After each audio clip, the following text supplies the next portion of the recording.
riding down Main, it's a clear night. Screens glowing blue, got the facts in my headlights. Commonwealth tripping, but the truth stay calm. 𝗺𝗫𝗃 and 𝗟𝗟, I'ma read them like Psalms. KP throwing shade from a broke down porch, but the files in my lap like a flame to a torch. I don't raise my voice, I just let the game speak. Steady with the grind while the crooked run weak. We just riding slow, gliding, paper stacking in the breeze. Turn the system up, let the whole town see. No mask on my face, no fear in my lane. I'ma shine that light on the ones bringing shame. From the courtrooms down to the city blocks, they can't hide from the truth, cause the truth don't stop. We just try to slow grind.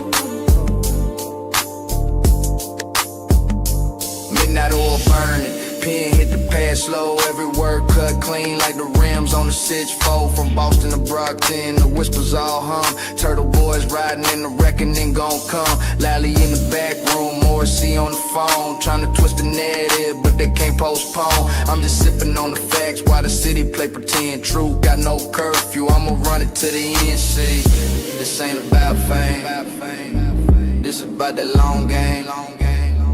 You can duck, you can weave, but the truth still call your name. We just riding slow, gliding, paper stacking in the breeze. Turn the system up, let the whole town see. No mask on my face, no fear in my lane. I'ma shine that light on the ones bringing shame. From the courtrooms down to the city blocks, they can't hide from the truth, cause the truth don't stop. We just riding slow, gliding. We just riding slow, gliding, paper stacking in the breeze. Turn the system up, let the whole town see. No mask on my face, no fear in my lane. I'ma shine that light on the ones bringing shame. From the courtrooms down to the city blocks, they can't hide from the truth, cause the truth don't stop. We just riding slow, guys. We just all down to the city blocks. We just riding slow, guys.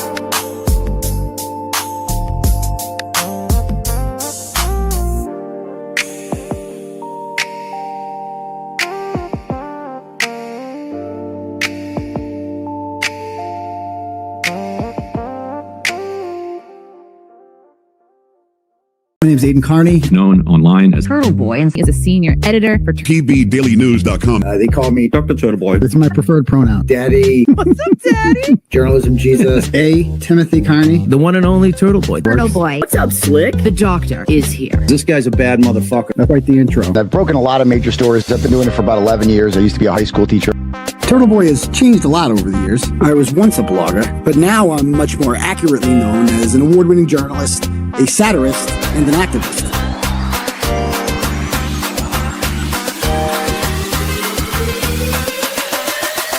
Boom! They're screaming your name here. You're the crowd daddy.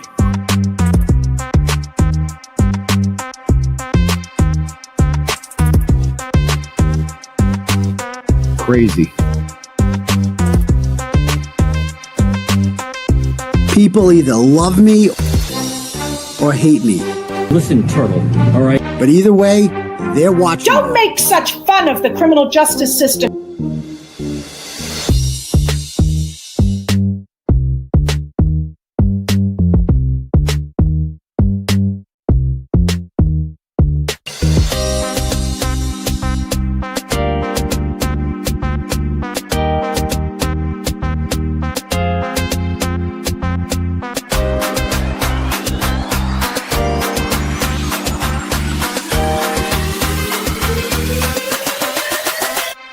Stop it. I'm never gonna stop. This fight's just getting started.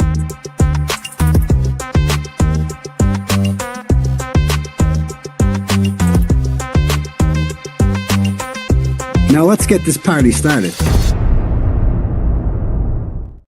Yo! What's up, turtle people? How's everyone doing out there tonight? Good? Good, excellent. Welcome to the live show, ladies and gentlemen. My name is Aidan Kearney. You can call me a variety of nicknames if you like, up to and including 𝗃𝗏𝗃𝗃 Kearney. That's my true crime name. You can call me Journalism Jesus. It's my spiritual name. You can call me, Uncle Turtle Boy. You can call me just regular Turtle Boy. I prefer Dr. Turtle Boy because if 𝗬𝗿𝗆 is a doctor, so am I. You can call me Turtle Dove. Hey, you can call me Daddy if you'd like. For some people, that might be weird. For the others, it might be fun, flirtatious, sexual. We'll see where that goes. You can call me different kinds of daddy if you'd like, up to and including, but not limited to, crowd daddy, theater daddy, brow daddy, daytime daddy, drama daddy, formerly drama-free daddy, media daddy, saint daddy, and of course, Father Frigidaire, fridge daddy, or any appliance. I'll fix any appliance in your house. It will probably get broken again, so I'm gonna have to fix it again. But I'll definitely give it a shot. Just gotta shake it. Call me Turtle. Hey, what's up to all my turtle heads? Turtle root, whatever you guys are. Turtle heads. I didn't know. You guys are turtle heads. I love it. Anyway, what's going on, everybody? Welcome to my program. If you're new here, make sure you smash that subscribe button for me because we do this normally Tuesday and Saturday night, unless something comes up like it did today. Social intercourse daddy. I haven't really had a show since the showdown on Monday. So I got the soundproof things up here. I don't know if they're going to fall down again. My cardboard's hanging on the wall. We'll see. I haven't had any time to do anything. My last week or 2 weeks really has just been working on a stupid 2098 order. That's it. So, and I remember today we had to getting that down to 5 pages was not easy. And, I just had to read it and reread it and take sentences out. I'm like, oh, but that's a good sentence. That's a good sentence in there. You just gotta, and remember your audience. Your audience is this, I don't know how old he is, at least 60-year-old judge, right? Who doesn't understand the internet. That's the audience that you're speaking to. And so, yeah, I read that today. I woke up and I just read that. I had to cut it from 6.5 pages down to 5. And that took me a long time, but we did it. You know what the key is? Long paragraphs. That's one thing. I'm like, my English teacher would probably, yell at me for not indenting, but, long paragraphs. There was no, in the font size, Brito was like, well, we can't go ridiculous on that. So I went 9.5. I feel like that was right on the cusp of not quite ridiculous. And Times New Roman, 9.5 Times New, because Times New Roman is an acceptable font. Okay. It is so much smaller. Like that same thing that we got in 5 pages was like almost 8 pages with Helvetica. Like some of these other fonts, like Courier New, like some of these fonts were crazy. So we got it in, 9.5 is that like, cause 10 is the default. I got 10 as my default one. So 9.5's like, you can zoom in, so I don't know. Wait, is that really small? Not a Times at 9.5. Is that small? I don't know. We did as much as we could, we used standard margins. We didn't cheat on the margins. If I wanted to, we could just never indented anything. There was no rules on that. So, if people are saying the standard font's 11, well, if you go 11, you can go 10. You go 10, you go 9.5. We'll say 9.5 is small. It's got a zoom function. I don't know. There's so much. It's like when they told Alan Jackson, you got an hour to wrap this up. It's like, what? But there was a lot to say. And we're going to read it tonight. I do have permission to read my closing argument tonight. So tonight we're going to go over 2 things. We're not going to go over the hearing itself. We're going to hold off on that until after the ruling. The ruling will be on Friday, and then we can just be done with it. It was a very big relief today. I'm not going to lie, guys, to just be done with it. I'm like, finally, this person has taken up too much of my time and too much of my energy, and I'm sitting on some stories I'm trying to write, and it's like, she doesn't deserve this much time. She just doesn't deserve it. And it's wrong for anybody. Like my time is too valuable. There's too many people who want to read what I have to say, and she just doesn't deserve that. It's not fair to all you people. So I'm just glad it's over, and I'm prepared for the worst. you know, mentally prepare for the worst. There's 4 ways this can go. Okay. We could both get orders on each other. We could both not get orders. I could get an order and she doesn't. She can get an order and I doesn't. Those are the 4 possibilities, right? Why don't we take a poll right now? What do you guys think is going to happen? I generally want to start a poll. What will the result be? Both get orders, both get denied orders. Okay. TB gets order, Meredith denied. Okay. Meredith gets order, TB denied. What do you got? I'm going to put the poll up right now. I just put it right there. All right. Let me see what you guys say. And generally, let's see what people say for the poll. Is the poll up? Is there a poll up? I don't see any votes so far. Okay. All right. Here we go. Both get orders is 70%. Was not the number I was expecting. That's crazy. Both get denied orders is 9%. I think that's the most likely one, is both get denied orders, to be honest with you. Turtle Boy gets an order. Meredith denied. Meredith gets order. Turtle Boy denied. I'm frozen again. Oh, great. I mean, what? That's crazy. That does not happen much. That is very rare when they determine that. Hold on.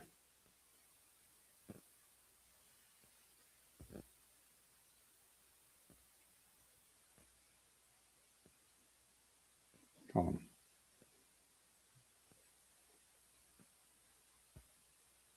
Hold on.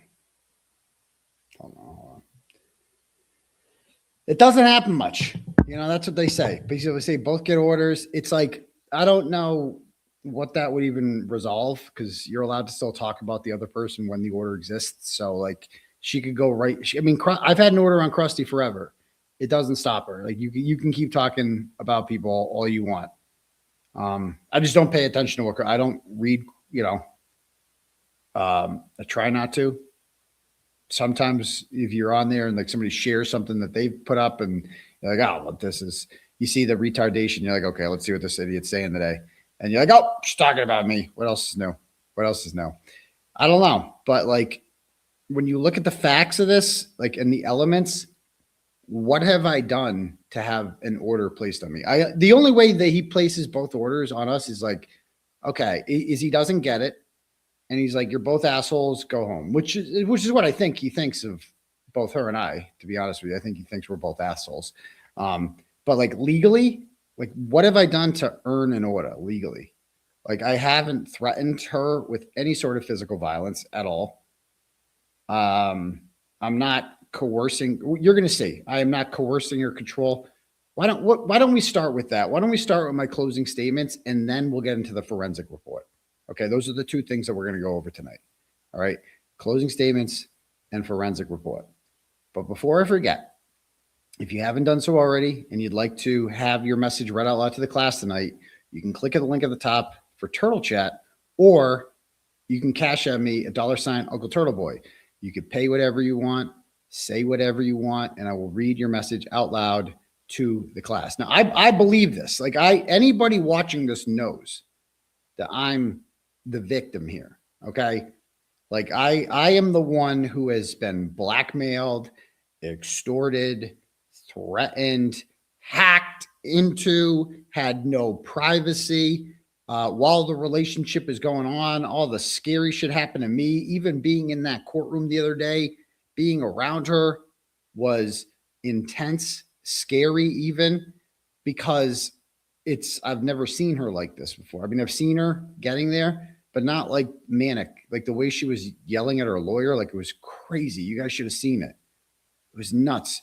The way she was on the stand, she literally turned around and faced the wall and wouldn't look at Bradel. Like it was crazy. And at one point, she kept trying to come off the stand and like show in her binder what she wanted him to ask her. and he was asking the wrong questions, and she was getting so mad at him, and then he was yelling at her, and it was just like, Jesus Christ. And you know, me and Courtney are over here, Courtney Healy, we're trying to like keep up with the lies, and okay, she said that, we got to impeach her with this and blah blah blah. It was just nuts, man. It was nuts. And so we needed to lay out something in the closing, and I think you guys are gonna like this.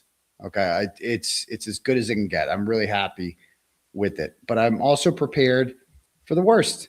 You know, I understand that it's a judge, man. He can just be like, fuck this guy. He can do that. And there's nothing you can do about it if that happens. It's just like, well, I mean, Auntie Bev, right? There's nothing that can be done about that. So, you know, I tweeted today, I said our final draft, I'll share it right now. Our final draft of our closing statement has been submitted to the court. However it turns out, I'm glad I can finally focus on other things. This individual who I ended a relationship with 9 months ago has taken up entirely too much of my valuable time. Although I firmly believe an order of protection should be granted against her and an order denied against me, I am at peace with whatever happens. I know the truth. You all know the truth. And so do the people who have repeatedly lied to the court to get us where we are today. No matter what happens, I still have a huge year ahead of me, including a documentary, a movie, a new house, 2 amazing kids, and the love and support of hundreds of thousands of great people. And that's what's up. I mean, this is like, worst comes to worst. I mean, whatever. Okay. It's wrong. It's a miscarriage of justice, whatever. And I retweeted, I think it was 𝗫𝗂𝗄 today. She had a great tweet about it. And it just was like a reminder that like, let's say I retweeted it. What did it say? Yeah. And this is truer words have never been so good. Should she succeed, it will never change the fact that she had to lie and manipulate to get this order. Everyone knows how things actually went down and how you and your privacy have been violated ad nauseum for the better part of a year. Integrity is worth the most, and you already won. Exactly. Like I proudly was able to get up on that stand and tell the truth. That's it. And when you tell the truth, it's so easy. It's so easy. You just tell the truth. And because you know all the answers. And you're like, okay, yeah, I have an explanation for that. Yeah. And I'm pretty good on the stand, if I do say so myself. It's not my first, anybody who's ever seen me on the stand before knows how I am. You saw me with Lindsay Gattani when I did her renewal order a couple of years ago or a year and a half ago, whatever. You've seen me. And I didn't take the stand in my trial with her because we didn't have to, because we were so far ahead. But I feel like I've taken this. Oh, I took the stand with Leah Genduso. If you've never heard that one before, you know, I'm really good with dates. I'm really good with timelines. I understand things. I can explain things. I was a teacher.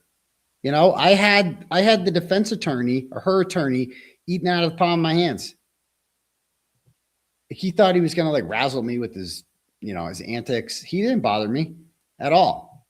If anything, he helped me. Like he allowed me to explain things. When he did that, the one they thought they got me on was the tactic question. They're like, oh, did you say this is a tactic? Well, you'll have to play it for me. Because I didn't know what he's talking about. I say a lot of things. He plays it for me. At the beginning, I go, oh, yeah, we did this with Krusty. You know, I applied for an order, you know, in Attleboro because it was like a tactic instead of in Leominster. And they play. I'm like, oh, that's what I was talking about. The context. I was explaining why I applied for the order in South Boston, which is not my district court. And when I went in front of Judge Albertson, she said to me, you know, you don't have to come all the way out here. She said, you can go to your local district courthouse, which is in Leominster. I said, I know, Your Honor. I know I can. But I thought it would be more efficient use of everyone's time, the court's time, her time, my time, if we all just had it in one place with one judge, right? And so I explained the tactic, and the judge was like, "Oh, you got your wish, huh?" And it was like, "Oh, thank you for asking, Temu lawyer. You literally made this better." And I was watching the Loophole Lawyers, recap of it and some of that, and it's like I knew she would try to word salad her way out of everything with like long explanations about it because I've seen it. Like this is how she is on Twitter. She just talk, and like did you do cocaine? It's a yes or no answer. The answer is yes. It says, well, only because it was brought into my apartment. What? Just newsflash, guys. Just because coke is brought into your apartment does not mean you have to do it. So anyway, there's just a tiny line. And that wouldn't have been brought up were it not for the fact that she claims that DCF came to her house because I lied about her doing drugs, that I lied about it on my show. I briefly mentioned on my Valid Truth Journey, somebody asked me, is she on drugs? I go, no, she's not like a drug addict or anything. I saw her do coke once. That's it that I know of, but it wasn't like a regular thing. That was it. That's not a bad answer. I've heard worse things about people. And she insisted that, oh, he called me a drug addict. No, that's not what I said. But, since it is in a public forum now, this is what I got to show the truth. And this is the truth. So I don't know what else to say, And I couldn't believe how many people watched it, man. Like dude, this is huge. Like how many people have watched Melanie's stream of it now? Yesterday it was like 125,000 people watching a restraining order hearing. Who would have thought this would be this interesting? And we didn't even get to a lot of the crazy stuff. We didn't. And quite frankly, like, you got to give it to her. Like if you I rewatched it and she got 𝗵𝗏𝗄, and her lawyer caused so much chaos that how many times did 𝗵𝗏𝗄 almost like forget what the question was? Like he had asked her a question. It was a really pointed question that you knew we could score a big point on. And she would do her word salad answer. Like one that comes to mind was when she said that Sam Teplin forced her or coerced her to write a confession email. Remember that? And he's like, so he made you write this text to him? And she's like, I didn't text him. Oh, it fell down again. She goes, I didn't text him. It was an email. And then 𝗵𝗏𝗄 was like, okay, text. And he said text again. I don't forget what happened. He's text or email. And then her lawyer was like, objection. And by that point, it's just so much, it's confusion. And the judge is just like, next. It's like, but we were going somewhere with that. Like that was, you know what I mean? So you have to admit, she was effective. There's no doubt about that. And like, they both were. Like the lawyer was so bad that he was effective. He turned that courtroom. I think his goal was to turn that hearing into a circus. And in doing so, the judge is just like, everyone here is an asshole, orders for everyone. Like that, I don't know. He certainly didn't like score a lot of points on me. And I don't think he understood what she was accused of doing or have any like explanation for that. I have a lot to say. We'll hold that off till after Friday.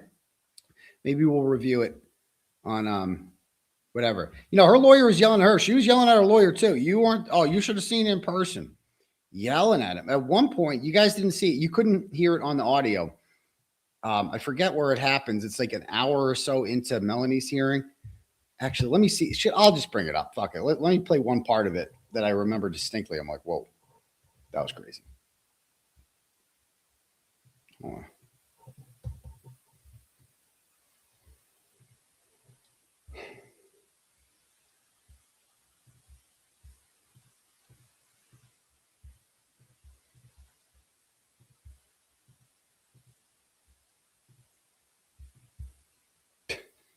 All right.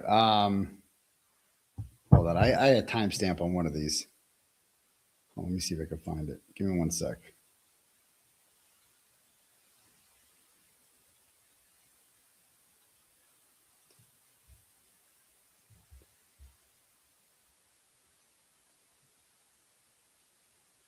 Try right here.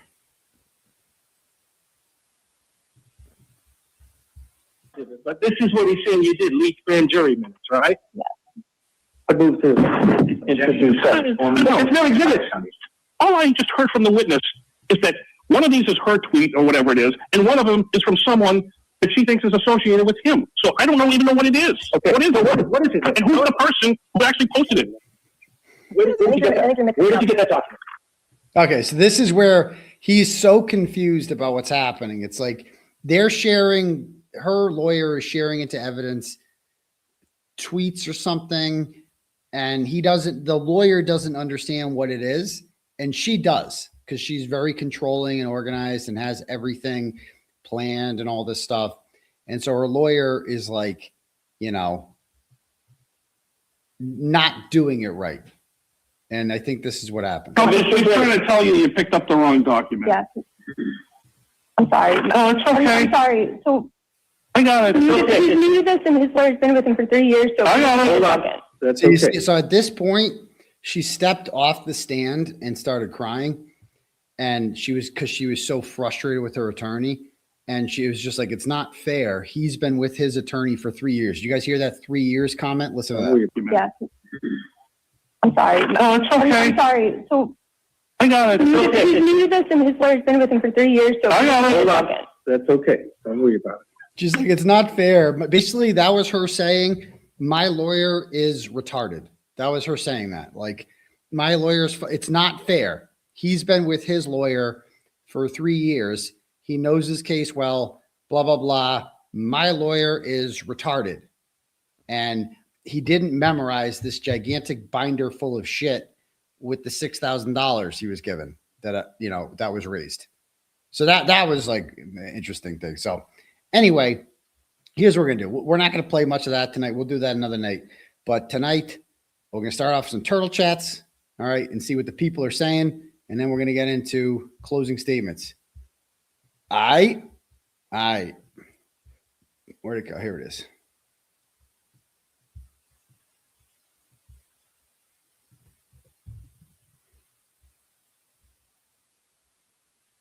All right. Today is the 15th, right? Yeah. Oh, it's tax day. All right. Okay. I got a bunch today. Woo! Grifton. Some of these might have been from this morning. I think it was Daniela this morning, Joellen. Did we have that one this morning? Okay. If I've read these this morning, I'm going to read them again. Joellen sent $50 and said, hopefully it's almost over. May the truth set you free. Smile and nod. Absolutely. Stephanie, I think I read that. Stephanie sends $10, says, thank you for entertaining hearing. I definitely remember that one because it wasn't entertaining for me. I'm glad it was for you guys. I could see how it was for you guys. For me, it was very frustrating being in the same room as her, listening to her lie. And it further made me realize how I just want nothing to do with this person ever again. And a big reason I hope the order isn't granted against me is because I don't want to see her again at this time next year. And if I get an order on her, hopefully that will be the end of it. And there will be no need for a renewal next year. That's all it took with Sam. Hopefully that's all it takes here. That's the goal. Brittany sends $5 and says, how are you feeling about the closing arguments? I feel great. It's as confident as we can get. And when we sent that in today, I said, you know what? If she gets an order and I don't, after we submitted this closing, and we never had a chance to begin with, like there was no chance. Like there's nothing we could do. So thank you for that. Pina Rosa sends $5, goes, tip of the day. If you have iPhone notifications on for Signal with text preview, it's not secure and will show all your Signal messages in iCloud phone records and any extraction. Oh, is that why? Is that why some of Karen's Signal messages showed up in my extraction? I don't know. Thank you. Touchstones sends $5, goes, in my opinion, the firing behavior for Mo was not social media pressure, but rather her pattern of hacking and publishing confidential info. It's an enormous and unacceptable legal and reputational risk for a bank to have as a VP who has access to clients' personal financial info, be someone with the history of the violating behavior. They have very serious fiduciary responsibility. I would not trust my investments with State Street if I even had a whiff that someone with her history was on staff. Right. So, yeah, I'm with you on that. I mean, that's what I said. State Street has lawyers. Lawyers have to be looking at that and say, this is a lawsuit waiting to happen, this person. If anything, like anything she touches, it's like Proctor. Like eventually you just, if you behave like that in your free time, right? And because she kept calling me cummer on the couch and all this stuff. You can't be doing that as a professional, If I was a high school teacher still, I understand that there's some things I can't say on social media. The stuff I say now, I couldn't say it. It conflicts.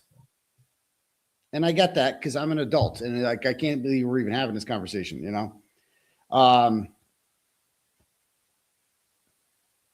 missed the 3 years comment on the Zoom. What was that? I don't know what you're talking about. The judge has to see the cricker. I don't get it. What 3 years comment on the Zoom? I don't get it. Anyway, about that. Oh, yeah, right. Okay, so yeah, so you guys didn't understand that. Yeah, when that was happening, when I listened, I'm like, oh, they don't understand what happened. She was freaking out and like, because her lawyer was fucking up so bad and asking the wrong questions, and she was getting so frustrated with them.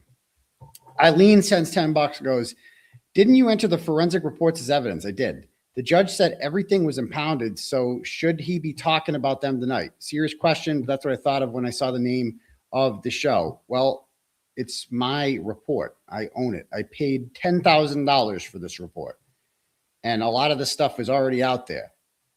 And so, like, he's talking about the exhibits, like the media exhibits and whatnot. I'll double check with my lawyer, but I'm almost positive like that's not. Because there's some of this stuff, like my affidavit, it's already been out there. That's not like, that's already in the public domain, So, hold on one second. Let me ask for it. Hold on.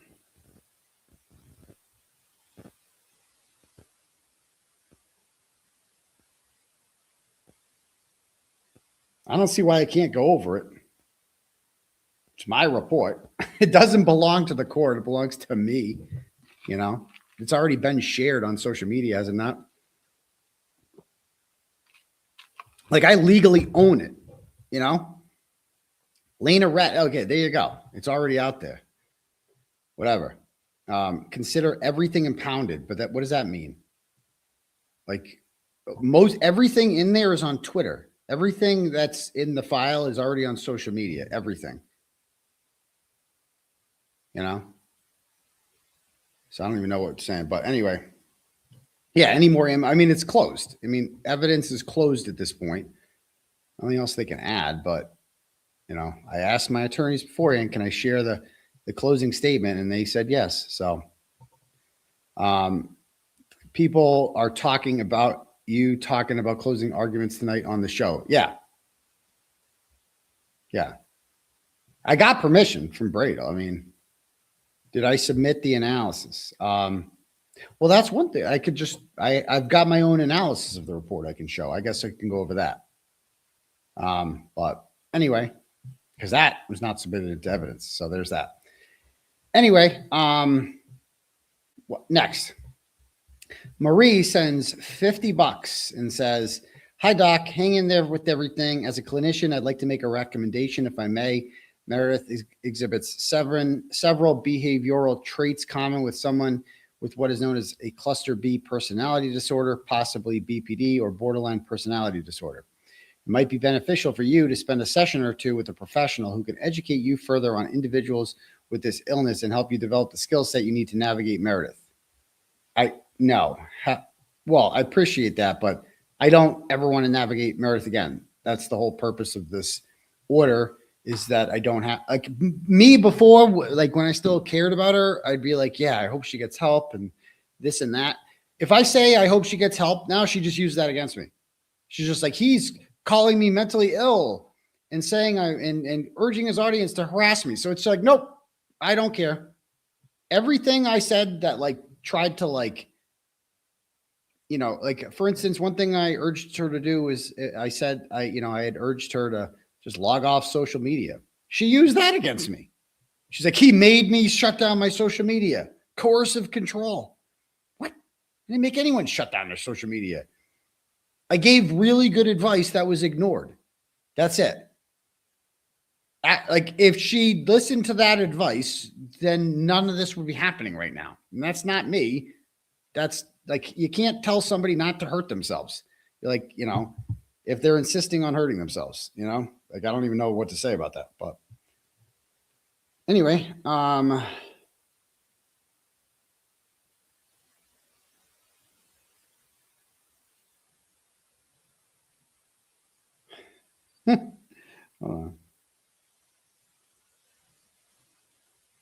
All right. Anyway, back to this.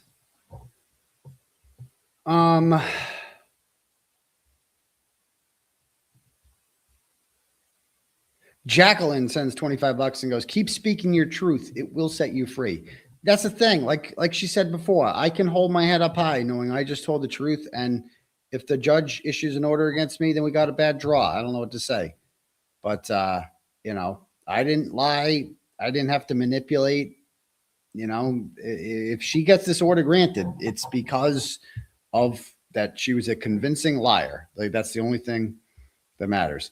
Will sends $5, goes, you dominated the hearing. 5150 fake crying was so cringe.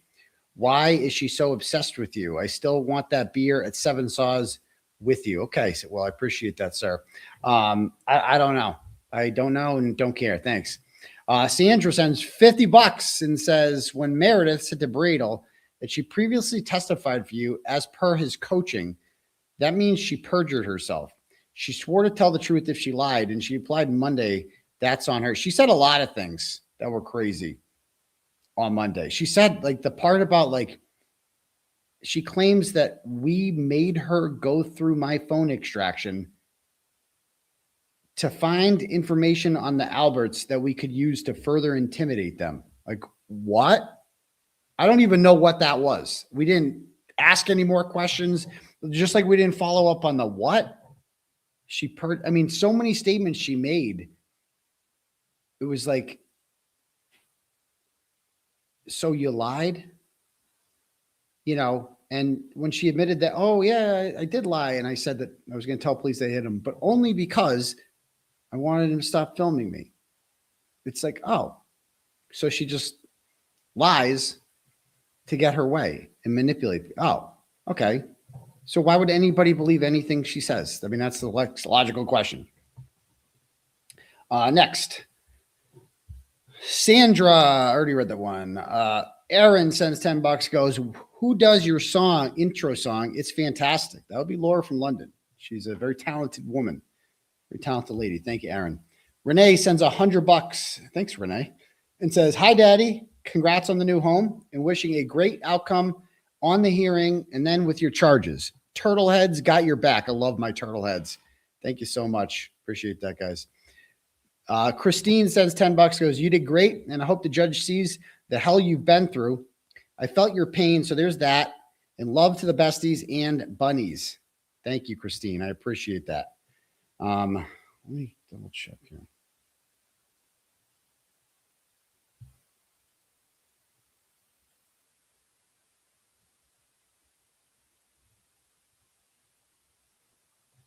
Okay. Appreciate that. What did I say? All right, next. J.E. Walsh. She sends two things here. She sent two donos, one for 25, one for 50. They say the exact same thing. So this is a $75 dono from J.E. Walsh. Thank you. And she says, First Amendment daddy is always my favorite daddy. This is just a moment in time, and the judge understands humor. It's all going to be okay. That's the big thing, is he has to understand me. And we're going to get into that when I read the closing statement. The turtle you know sends $10 and goes, good evening, Uncle Turtlehead. Man, how about that judge being a hard ass? He must constantly eat scrambled eggs. Staying positive for you, brother. My mother has an old Kenmore dryer. It stopped heating up. Can you fix it? You know I can fix it. I always fix it. As for the judge, you know, again, not good to see me crapping on the judge. He had a tough job. I'll give him that. For a guy that clearly doesn't know the internet very well, he was handed a complicated internet case and two people who are very good at organizing, archiving, and putting a story together and like detail oriented. We both are. And it all just came to a head, and it was ridiculous. A lot of the stuff, and absurd. Some of the stuff that she was playing that I was saying, like none of it was threatening. Some of it was embarrassing, some of it for sure, but none of it was threatening. And none of it was being used to control her. That's the big difference. Next, Rain sends $10, goes, you're definitely the victim, but he kept coming back to the sex stuff, her job and her address. I don't think you like Jess there either. Yeah, he's like, oh, that's your friend here? It's like, bro, she's a reporter, dude. You know? It's like there was a lot of stuff where, and again, he just needs to hear it. And so that is why this closing was so important. So thank you. Indie Girl sends $20, goes, here for you always, Aiden. I appreciate that, Indie Girl. Diane G sends $50 and says, just because the world needs more fridge fibers, if you know what I mean. Bang, bang. Appreciate that, Diane. Home Slice sends $5, goes, it baffles me that someone in the FKR universe that has seen creators pick apart endless testimonies can get on the stand and testify exactly like 𝗃𝗵𝗃𝗺. For me, the hypocrisy of saying you intimidated the Alberts shows just how much she has zero morals of her own. Two things on that. The comment about the Alberts is just like, that was her ringing the dinner bell for Robert Cosgrove and saying, can I testify? I want to help you out. That was like telling the world that she's gone full McAlbert. Like, she is down to help the McAlberts. Like, fuck him, reach the point of no return. Hold on. Yeah, it's like, wouldn't Meredith's claim that you made her go through your phone extraction to find further info to intimidate the Alberts imply that she committed a crime of conspiracy? It would. That's what I mean. It's just like, Turtle chat link isn't posted. I see it right there, bro. What are you talking about? It's pinned. Pinned to the top. Okay. I can't believe people are saying 61% say we're both going to get orders. Again, that's just assuming that the judge is not going to care about like the elements and just go completely based on emotion, which I suppose based on some of his responses may be true.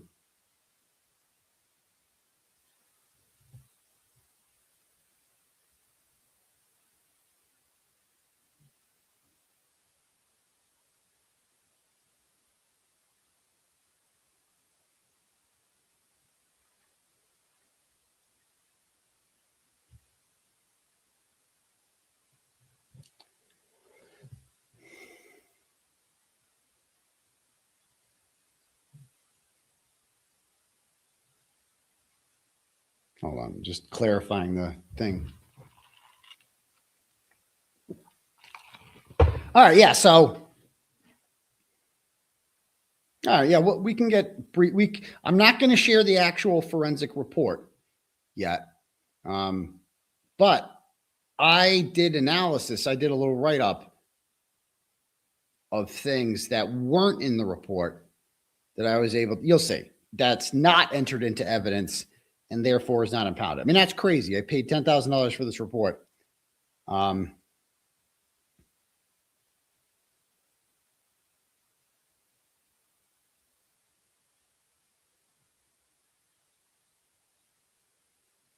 No.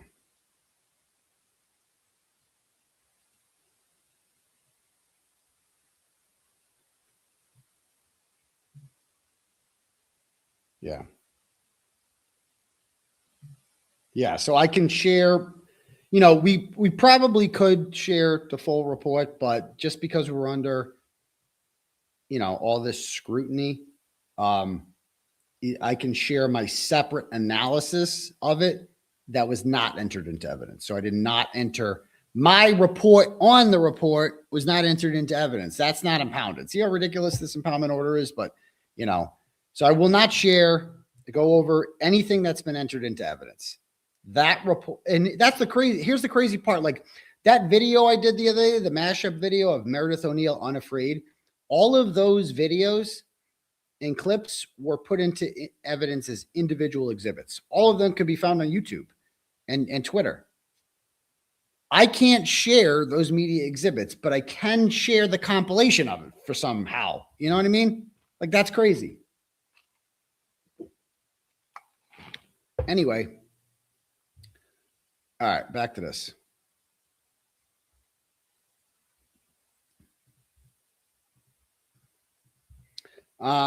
Michelle sends $5, goes, how could you post Karen with the sick child? My name is Mary Viega. My channel's Marie's Corner, and I would never do that. You're a bully. Oh my God, you're so stupid. These people are so stupid. Okay, can I address this? Because you're really stupid, Maria. That's why no one's heard of your, or Michelle. That's why no one's heard of your stupid channel. But thanks for the $5. So let me explain something to you. Okay, retards.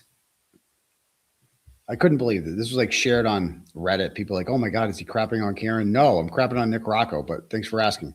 So let me walk them through this. So I'm just sick of Nick Rocco and just lying. And it's just like, he is the most now that the Karen Reed shit is over, the trial's over, I think we can all agree Nick Rocco is an untalented fucking loser, right? Who is a male hairstylist, right? Bought a house because he won a fucking scratch ticket and, is basically retarded and is just a PR, like, copy and paste guy in fortune cookies. Like, and for a while I was nice to him. I kind of kissed his ass a little bit because of his, you know what I mean? Because for the sake of Karen, like, whatever. Karen seems to like this guy, so whatever. But I can't do it anymore. I can't pretend this guy's not fucking retarded and not a piece of shit. I fucking can't stand him. Okay. And, I was nice to him. Like, he's arrogant. He thinks he's a million times more fucking important than he is. Bro ran a bunch of fucking raffles and raised money off an audience that I built. There would be no one to raise money for him. No one. That's why he's not raising any money now. Right. And how's that going? Like, what's going anyway? So he shared this picture a while ago. So I'm going at it with him over here. Okay. And people don't get this, he's accusing Megan Kirby of hearing a recording, a complete lie and blah, blah, blah. And I'm like, bitch, go get your ass down to the children's hospital and use some more sick kids for PR. That's all you're good for anyway. And I shared this. And people seem to think this is like an attack on kids with cancer or Karen or some shit. Like, Nick posted this on Twitter a while ago. He's like, shout out to one of Karen's young supporters and members of the Reed clan. The fuck? Like, it's a brand now? The Reed clan, who is recovering bravely from a bone marrow transplant. Keep on fighting, Anthony. I mean, that's great. Go, Anthony. I'm all for Team Anthony. This is fucking weird. And fuck you if you have a problem with that. Like, we're just going into the sick kid ward now and taking pictures with kids. And what my issue is, why the fuck is Nick Rocco posting it? What is he? Like, he's the PR guy. Like, you're Karen's younger support and like what? And so I'm like, I said, go down there and take some more pictures. And then he says this, he goes, I'm assuming that comment is directed towards Karen. Yeah, you assume that because you're fucking retarded, Nick. Okay? That's why you assume that. Because you're fucking stupid. It's not direct. Oh, and they always love to do that. You taking a shot at Karen? They love saying that. No, bitch, I'm not taking a shot at Karen. I'm taking a shot at you. And then he says this. Since I'm not the one who went to the hospital or took the photo, bro, that's even worse. That means you're just the guy that they send shit to and you press play. Like, you're like, Nick, here's a picture of Karen with a kid with fucking who's sick. Post it. And say that he's part of the Reed crew. You understand how bad that looks? Like, fuck you. Like, if you think that looks good, I saw that. I'm like, what are we doing now? Like, this is what this is your job, Nick. Somebody in the Reed crew, whatever the fuck that is, sends you pictures and then of her with a kid in the hospital, and you just play it and you're like, look at us, we're fucking awesome. Like, that's what you do? No, that's a shot at you, Nick. I know you're too stupid to understand what words mean, but that's making fun of you and your role, okay? And that's what I said. I go, no, stupid. It's directed at you. I know you didn't go to the hospital. You just got sent it, and we're told to post it because that's what you're good for. You're untalented and otherwise useless, but you're capable of following directions, so you got that going for you, okay?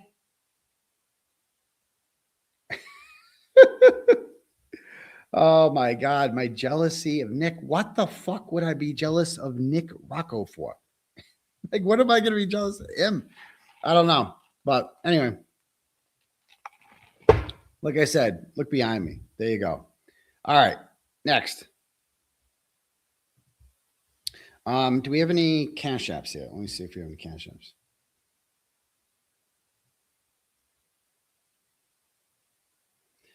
Thanks, guys. Sends $5 and goes, hashtag fuck Mary death.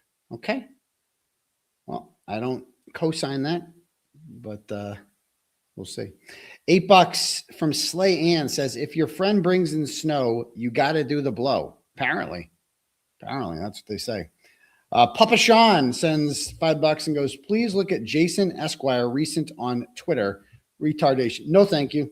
I will pass on anything he's saying because I will lose brain cells if I do that. Thank you. And my sugar mama here, Ashley, my very attractive sugar mama, sends $200 and says, cheers to all the amazing things ahead. Well, thank you so much. Appreciate that. Ralph sends $25 and says, fuck Nick Rocco. Ooh, shots fired. Shots fired. You know? So, and again, like, that's not a shot at Karen. Like, my point was that, like, the only reason anyone even knows your name, Nick, is because Karen has, like, knighted you the official PR spokesperson. Now, you claim you're not. He's claimed, I'm not her mouthpiece. No, you just admitted you didn't take that fucking picture, which means you got sent that picture and that you were told to post that picture. Why they don't just make their own fucking social media, I don't know. But, like, that's the whole point, is you won't see that shit from me. I will report news. You know what I mean? If Karen Reed had some news out there, as she did often, newsworthy information, I would post it. I'm not posting propaganda. I'm not posting pictures from the cancer ward. I'm not doing that. Like, that's when I would be like, nah, not doing that. I'm not doing that. But he'd do that. That's the difference. He will do anything to have attachment to Karen Reed, because that's all they just want. It's the Karen Reed Industrial Complex. He just wants to be attached to it because that's literally all he has going for him. Whatever happened to the Reed files, by the way? Are those starting soon, Nikki? You guys really prompted that up. And I last time messaged him a few months ago. I'm like, hey, you want my help? I'd be happy to help promote it, man. Whatever you want, let's do it. Never heard back from him. That's fine. I don't give a fuck. Not my problem, you know? But as it turns out, it looks like it's not even starting anyway. I don't know. Whatever happened to that? I don't know. I just feel like the window has passed a little bit, but that's just me. Next. Okay. So where was I? Oh yeah. Let's and I also want to thank our members here and the new members. Join today. You get access to the Friday stream no one else gets, and some members only content here and there. Turtleheads Unite, says Christine. Appreciate that. Ratchet Madness Brackets ETA. I think it's going to be in August. That's when it started last year. So thank you. Gray Space says, how would you find new things to intimidate the Alberts with on your own phone extraction? Yeah, that made no sense to me. Yeah. Like, what? How would we? Is there an address? And like, couldn't I don't get it. 𝗪𝗪 says, I was listening to Baron Coleman channel and wondered if Turtle Boy writers are in the chat. So I wrote Free Turtle Boy. Sure enough, there were tons. Who's Baron Coleman? Never heard of him. Thank you. It's me, Andrea says we made a Turtle Riders 6-month memberships. I didn't even know I had memberships for that long. So thank you.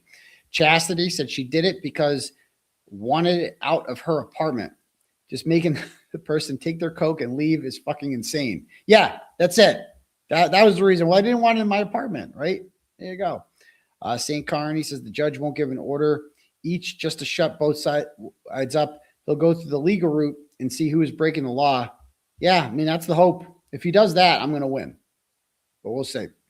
New member. Welcome, Dobie.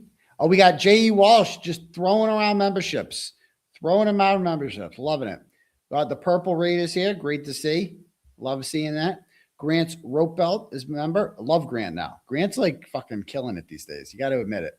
I never thought I'd see the day. Never thought I'd see the day. But here we are. 304 Mafia became a youth. I still not down with his conspiracy theories. I can't take them seriously, but like he's posting some good shit, you know? So there you go. All right, cool. If anyone else wants the messages read, I will go back periodically and I'll read your turtle chats. The link is at the pinned to the top of the chat, or you can cash at me at $UncleTurtleBoy. I'm going to end the poll now. 62% say both are going to get orders. 12% say both get denied. 21% say I get one. 5% say she gets one. Okay. We'll see what happens. We'll see what happens. All right. So let's go over my closing statement, shall we? Let me bring this bad boy up.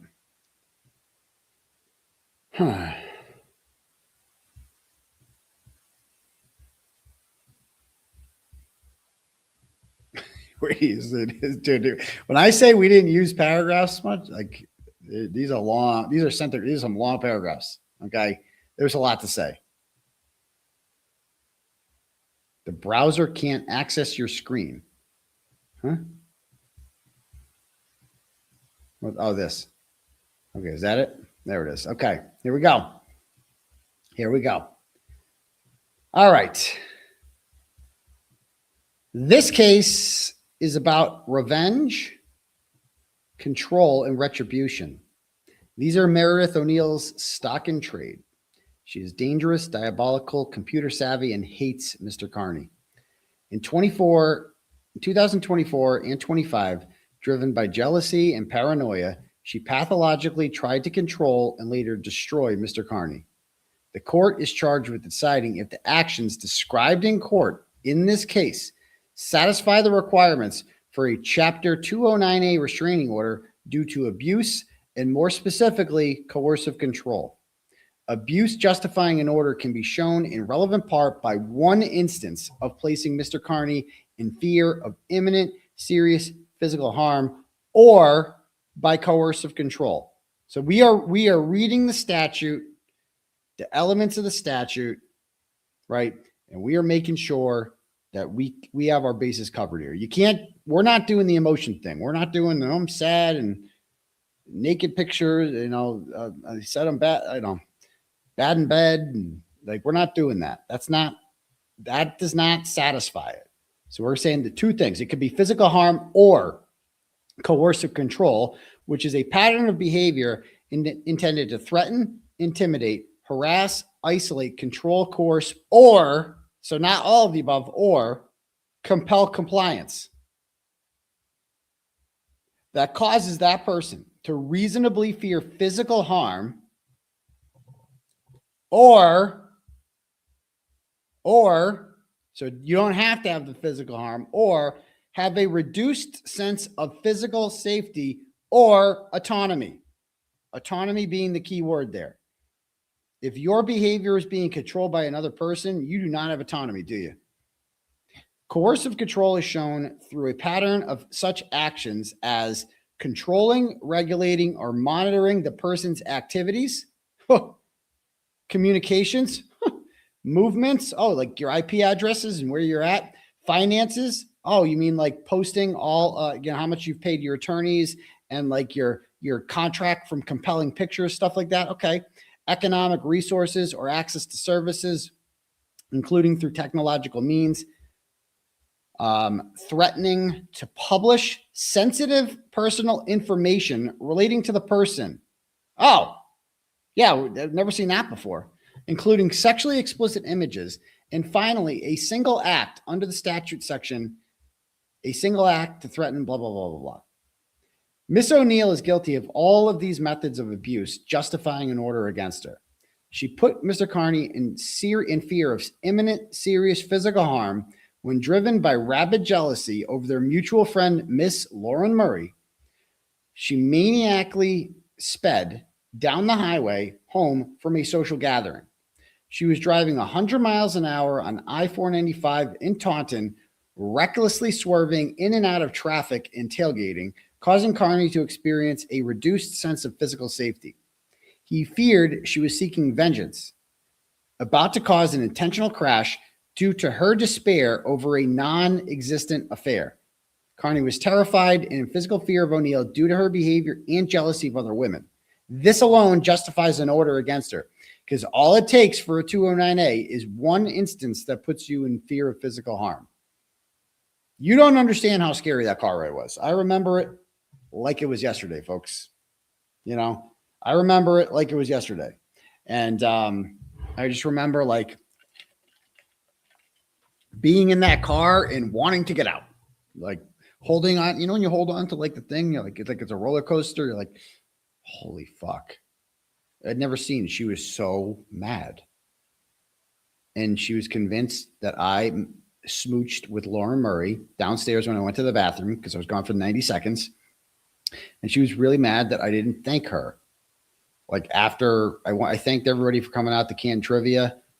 I was pretty sure I thanked her earlier in the night. I didn't thank her late. Everybody knew I was thankful for her, you know, very thankful for all the work she did, but not thankful enough, I guess. I don't know. She was very mad. So anyway, that's one instance.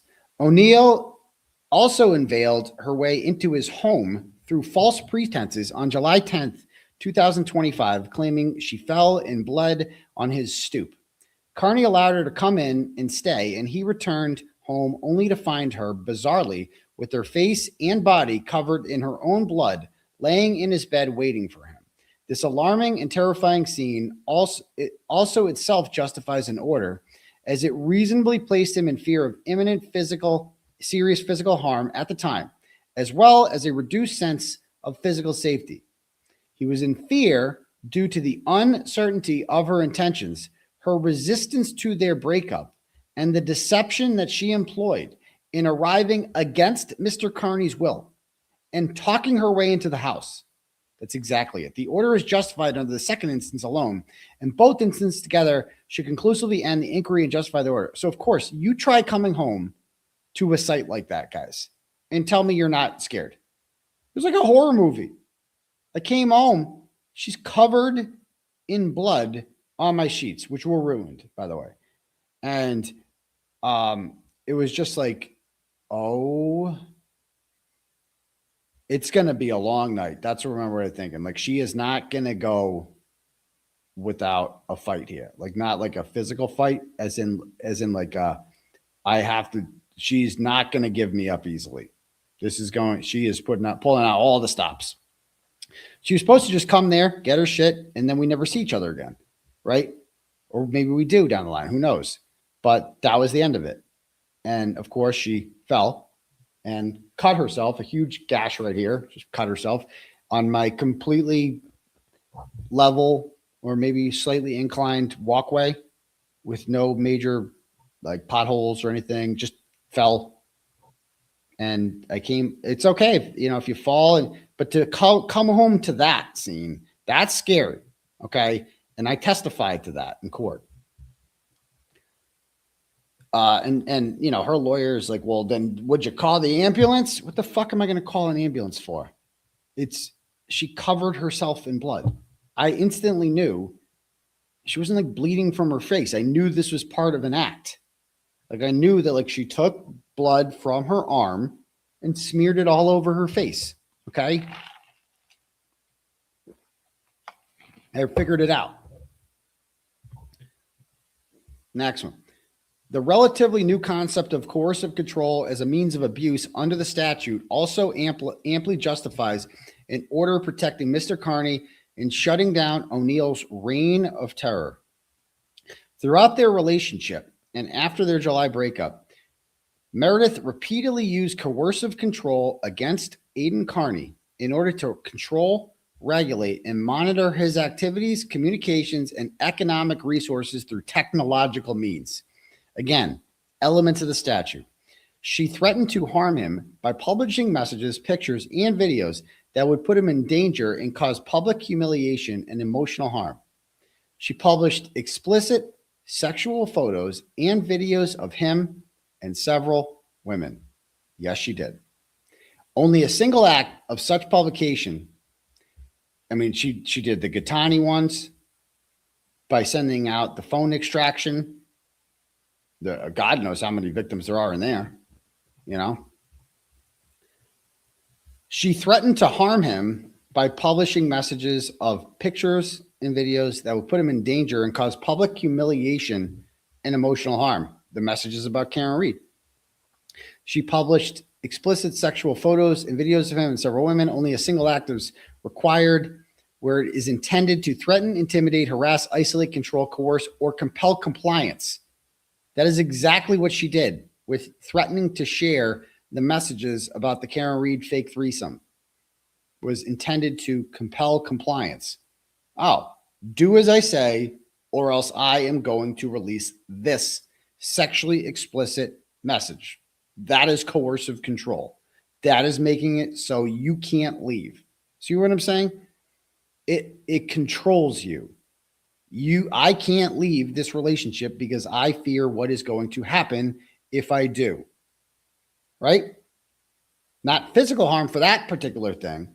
Physical harm for the other stuff, but for this, my behavior is being controlled. Because my sense of autonomy was taken away. Here, based on her direct statements, she had the requisite criminal intent, and by testimony, Kearney had the requisite reduced sense of physical safety or autonomy. Publishing these images is the third instance where a single episode justifies issuance of the order. Any or all of the three legally justifies the order against O'Neill. O'Neill has engaged in a pattern of coercive control using technological means, sufficient to justify an order against her. The fourth independent justification for an order to protect Mr. Kearney. She used her position as an online content creator with 15,000 followers to exert this control and interfere and reduce Mr. Kearney's sense of autonomy over his own life and who he chose to date. She interfered with and threatened his relationship with his attorneys in his pending criminal case by purloining and publishing their private text messages with him. What was the purpose of publishing my private communications with 𝗵𝗏 and 𝗵𝗏𝗏? What was the purpose of those? Because she was trying to control me. She was using, she knew that I knew that she had more of those.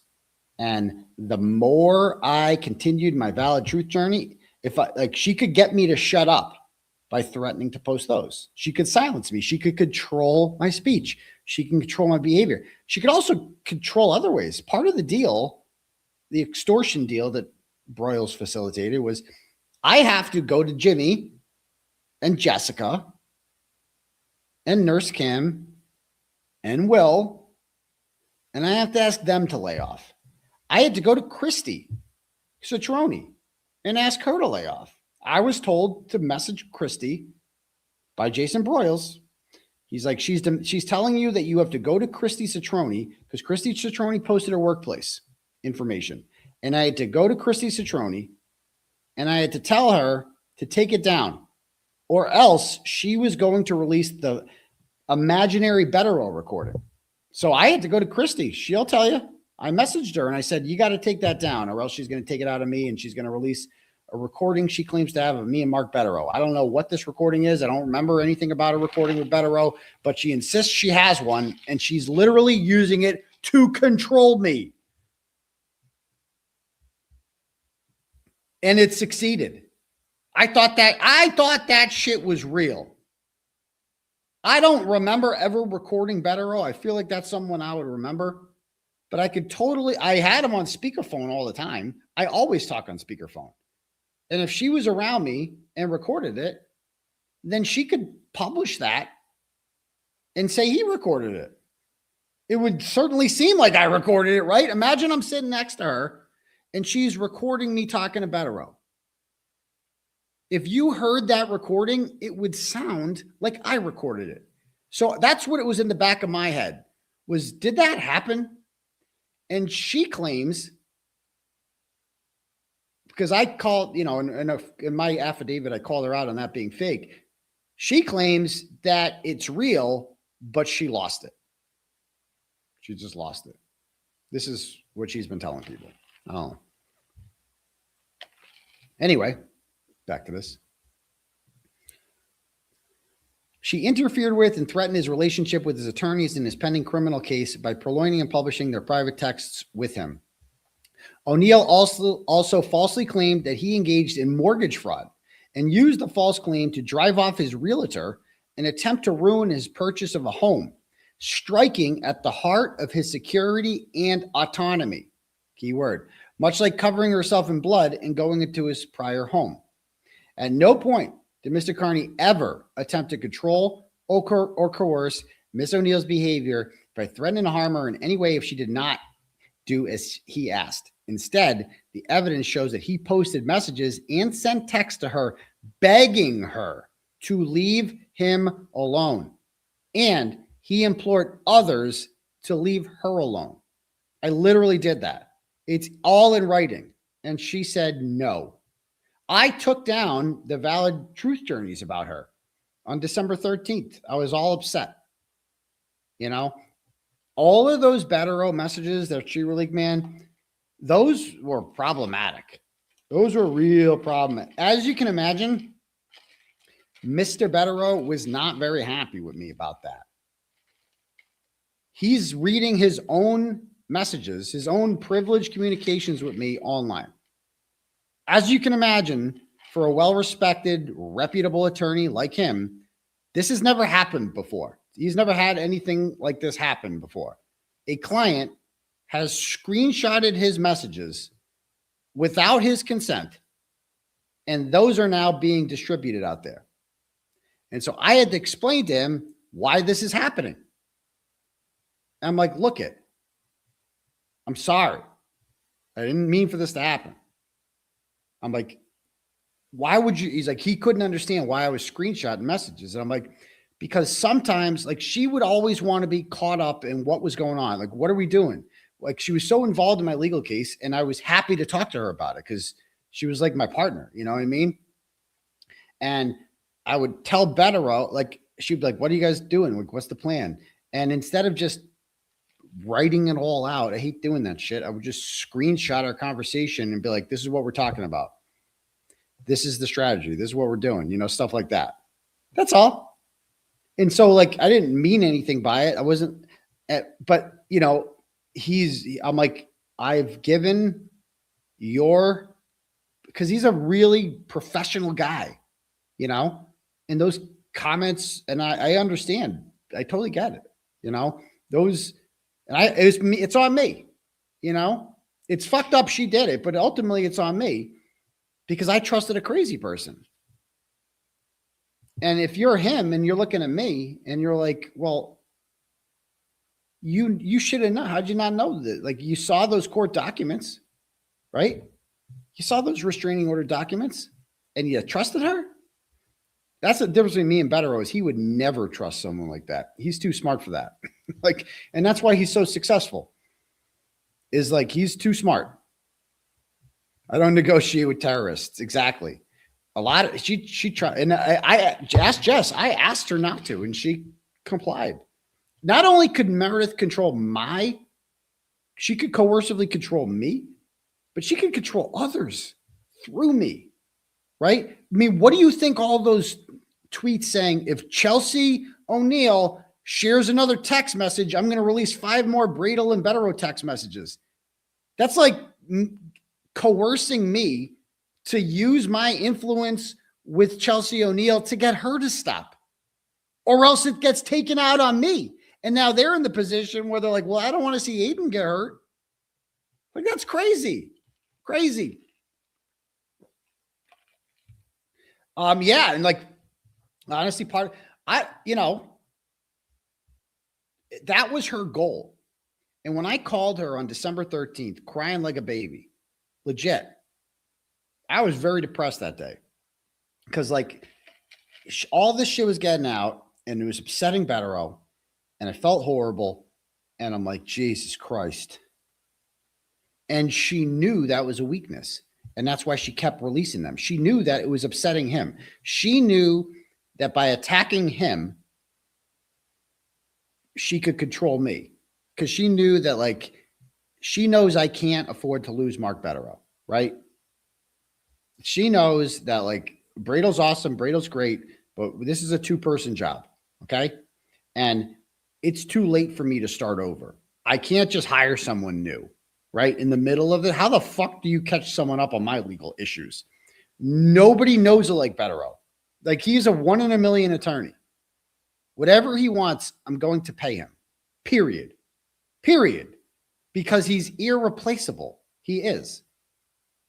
Because this is an online case. My case is an online case. It involves the McAlberts and the Kearney case and all sorts of people and crusty panties. Who the fuck, who could ever get caught up on any of this stuff? You have to have a lawyer that lives in this world. You have to, right? That's where he comes in. And that's also what made Alan Jackson such an success.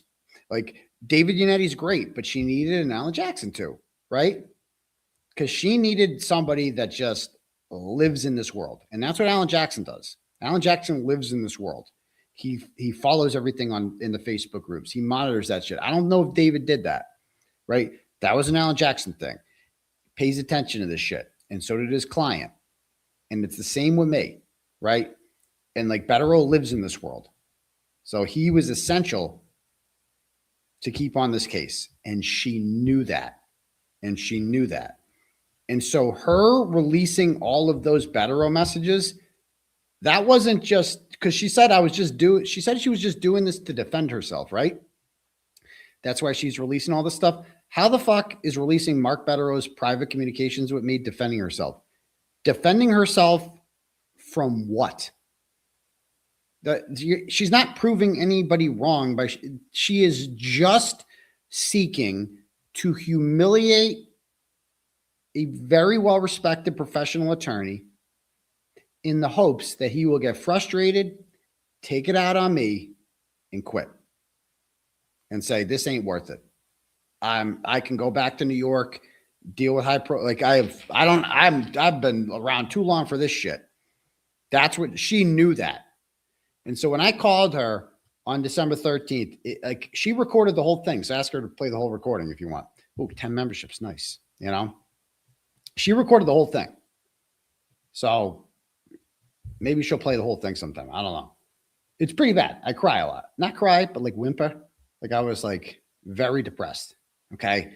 And I was like begging her to stop. I'm like, I cannot lose Mark 𝗏𝗏𝗺. I can't lose him. I'm like, I was telling her that she knows how much he means to me, to my legal defense. I was so afraid I was going to lose him.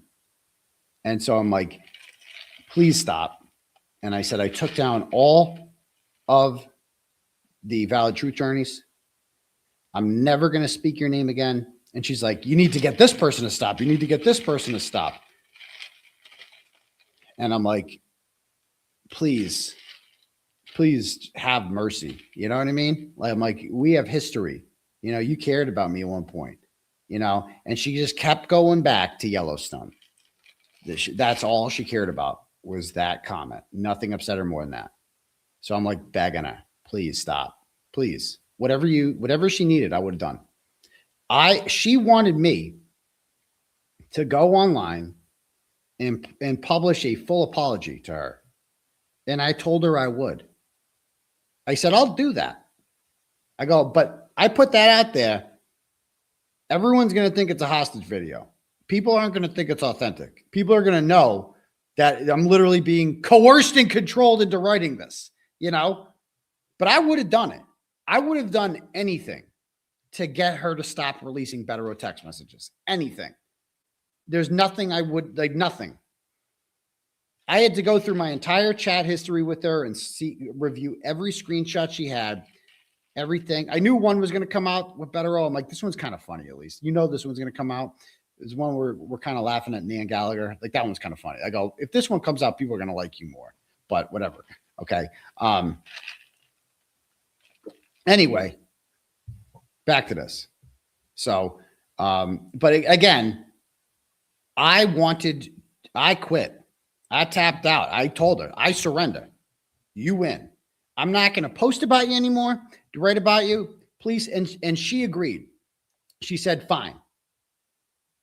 She said she'll stop posting 𝗏𝗏 messages, right? And then, like, she's not going to stop posting about me, though. She's like, I'm still going to do a complete breakdown of your streams and point out every lie and this and that. I said, okay. So, like, my point here is that I have this all in writing. I got them on text. I said, look, I will stop. I will never mention your name again. I've taken down everything. I never asked her to completely stop. I told her that she could shit on me. Go ahead. Say whatever you want about me. I care. Please leave Mark 𝗏𝗏 alone. That's all I wanted. We also had a major hearing coming up for the thing with motion to recuse. What the fuck? Motherfucking bug. Recusing Cosgrove. Oh, that's a big fucking bug. Holy fuck. Get out of here, you fucking piece of shit. Hold on. Crush him. Get out of here. Okay, he's done. Done. All right. Anyway, yeah, so I would have done anything, and I did. And she just said, no mercy. Like, that's what it was just like, no mercy. Like, she was running on a high that night. Like, she's like, I got this turtle boy guy, this big, powerful guy. Nobody wants to poke the turtle. And I've got him fucking begging. He will do anything. And she knew it. And she knew it because she found a serious weakness. And that was that I can't afford to lose Mark 𝗏𝗏. And she just kept pushing and pushing and pushing. And eventually she runs out of screenshots. Close to Christmas time, she runs out of screenshots. So she started posting about a 𝗏𝗏 recording. And she's like, you've all heard the 𝗏𝗏 letters. Wait, what about a 𝗏𝗏 recording? Should I release it? And through I told Broyles, he's some negotiator. I said, is this real? Because she was using it to make more demands. And Broyles was like, okay, let me ask her. Yes, she says it's real. I'm like, can I hear it? Like, at least kidnappers show you the person they're kidnapping. But like, you give me $1 million. Okay, but how do I know you kidnapped them? Trust me, bro. No, they show you the fucking person. Here they are with the fucking sack over their head. Beg for mercy, you know? Please, mommy, please, I want to come home. No, nothing like that. So she won't show the recording. She would not show it to Broyles. She wouldn't play it for him. And I'm like, is this real? He's like, I think it's real. I wouldn't fuck with her. I would just do what she says. Just makes this go away. Okay. Anyway, back to this.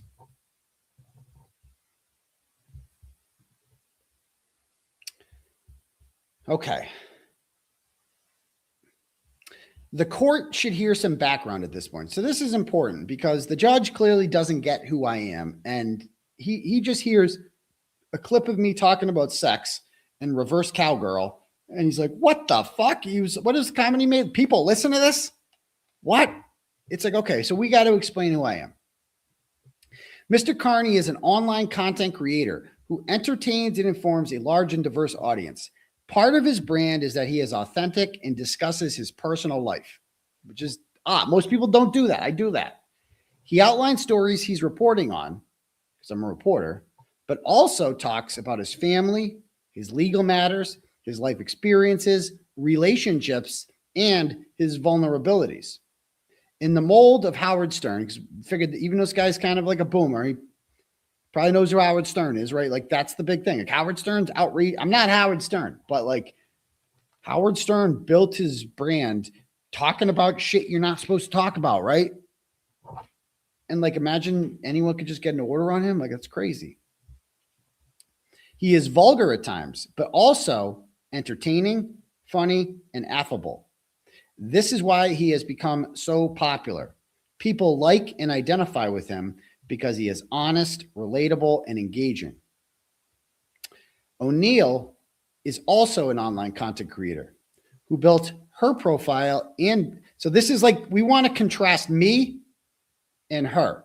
So I am Mr. Yes, I am vulgar. You heard some vulgar stuff on there, Your Honor.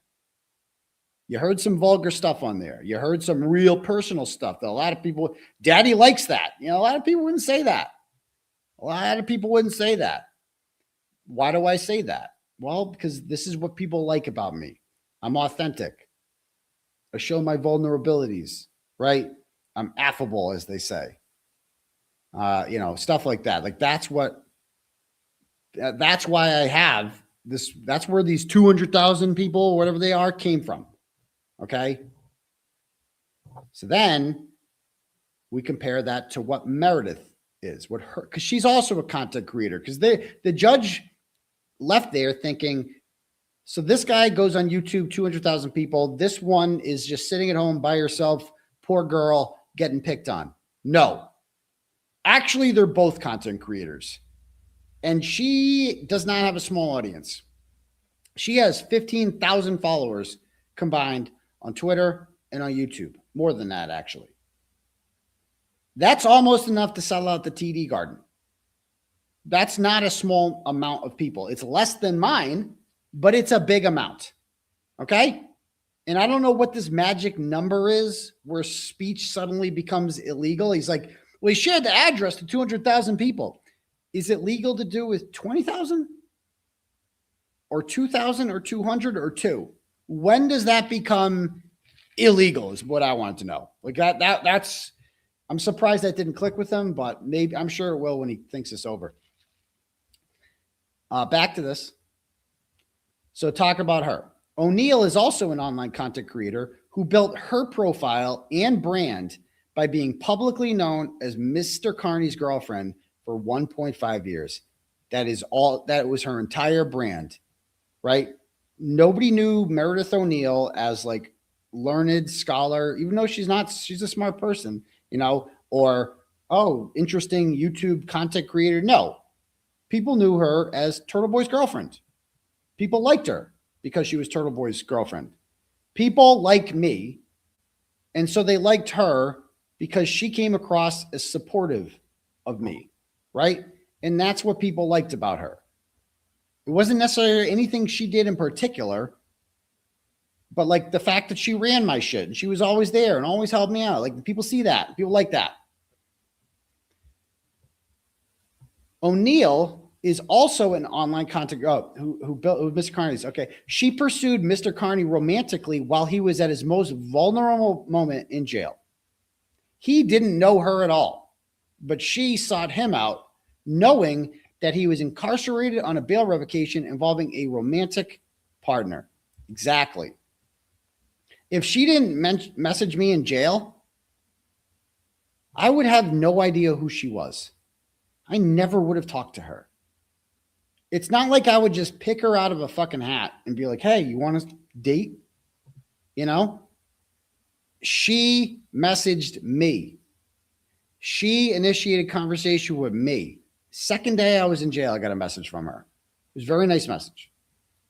And I got like, you know, she sent me videos every day in jail. Like, hey, handsome, how you doing? Just want to say, keep your head up. You're doing great. You're going to get out of here. You're making a big difference. And so it was like sweet and supportive and all this shit, man. It made you feel like $1 million. Okay. But she also knew what I was in there for.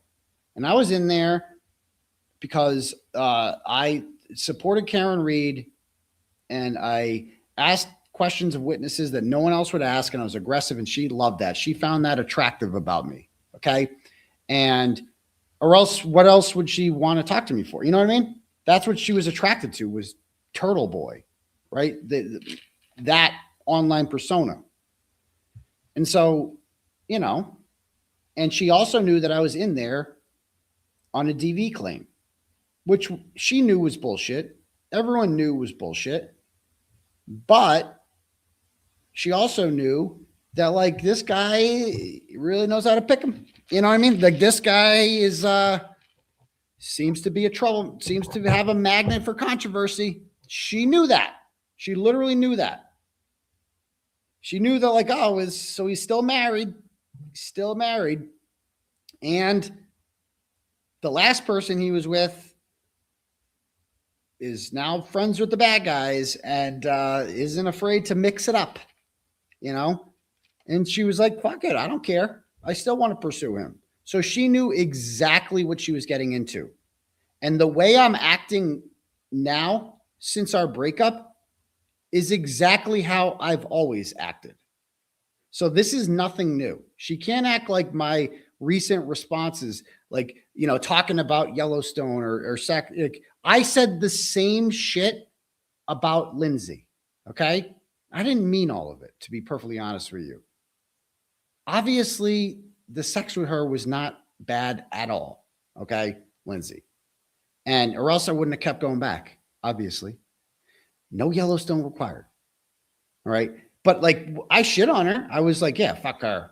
You know, fucking, you know, wasn't even good. Shit like that. It's just shit you say. Okay. That's it. It's not fucking illegal to do that. Look at this guy. Stop talking about her. Stop. How about die in a hole, sir, Dylan? How about go fuck yourself? Because again, this is what people like about me, is that I'm so authentic. Okay. And I'm not talking about her. I'm talking about my case, because that's what I always do. All right. Okay. So it goes on to say here, she knew that he frequently discussed sex and relationships on his show and pursued a relationship with him nonetheless. O'Neill used her proximity to Kearney. Again, so that's just like, you're going all in if you do that. Because you're like, well,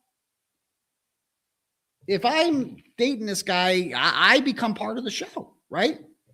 That's what happens. It's like you become a character on, you know, whatever. I'm not like that with anybody else. I'll never be like that again. That's one thing I've promised to you guys.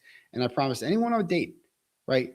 That like, I am not making you, a lot of people are like, what? He's got a girlfriend. Like, what's his deal? Doesn't matter. You don't need to know about that. Nobody needs to know about that.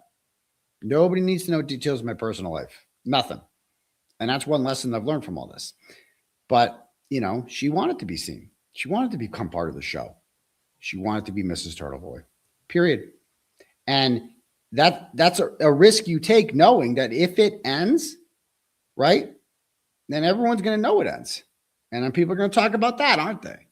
You know? So, and that's what she really feared, is people talking about the breakup.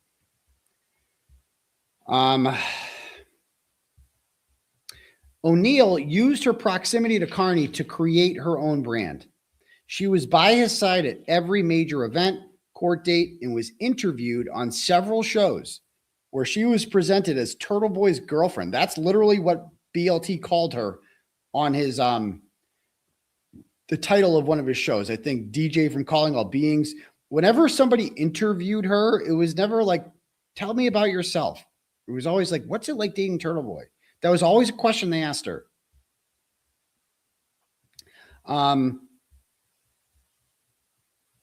Her following on social media went from 500 to 15,000 followers during this time. And the biggest night she ever had in growth on social media was the CF McCarthy's night. Why? Because she was all, you know what I mean? Because she was like so prominent in that video. The difference between Kearney and O'Neill's content is that, and this is important, we make the distinction here. The difference between Kearney and O'Neill's content is that he seeks to entertain, amuse, and educate his audience, whereas her content is entirely negative and designed to threaten and extort. All of her broadcasts disparage and attack Kearney. All of them. Like her entire channel was about me. She only did like 5 or 6 streams. There were no streams about anything else. At least Krusty Panties occasionally craps on Karen Reed, but ties it back to me. She would also like have a thing with First Amendment auditors, and that didn't involve me, but she'd always come back to me. But at least she would touch on some other shit. Meredith has never done a stream that didn't involve me, ever. And they all attacked me, which is her right. But it also means that she's no shrinking violet. All of her broadcasts disparage and attack Kearney. Conversely, Kearney talks about a wide variety of topics on his broadcasts, which last up to 4 hours and only mentions O'Neill when she is attacking him, when something relevant like this is going on, like a court case. That's it. Remember, I went months without talking about her. Months. Goes on to say, she is an agitator on Twitter, and from 11/26 through 3/23, she published thousands of antagonistic posts directed at Kearney designed to shame and humiliate him. Like that is that none of that got explained in court. No, I feel like none of that got explained, and the judge needs to see this now. O'Neill seeks an order of protection because she claims to be the victim of Kearney's online attacks. However, the evidence shows she was the aggressor. She used her relationship with Kearney to amass an online crowd, sometimes getting millions of views on a single tweet. Some of her tweets got tons of fucking views. I mean, the ones that she would pin to the top, like one of them went over 1 million. As a result, her following grew and she began a YouTube channel. She parlayed it, where she published videos that were entirely dedicated to revealing personal and sensitive information about Mr. Kearney. Yeah.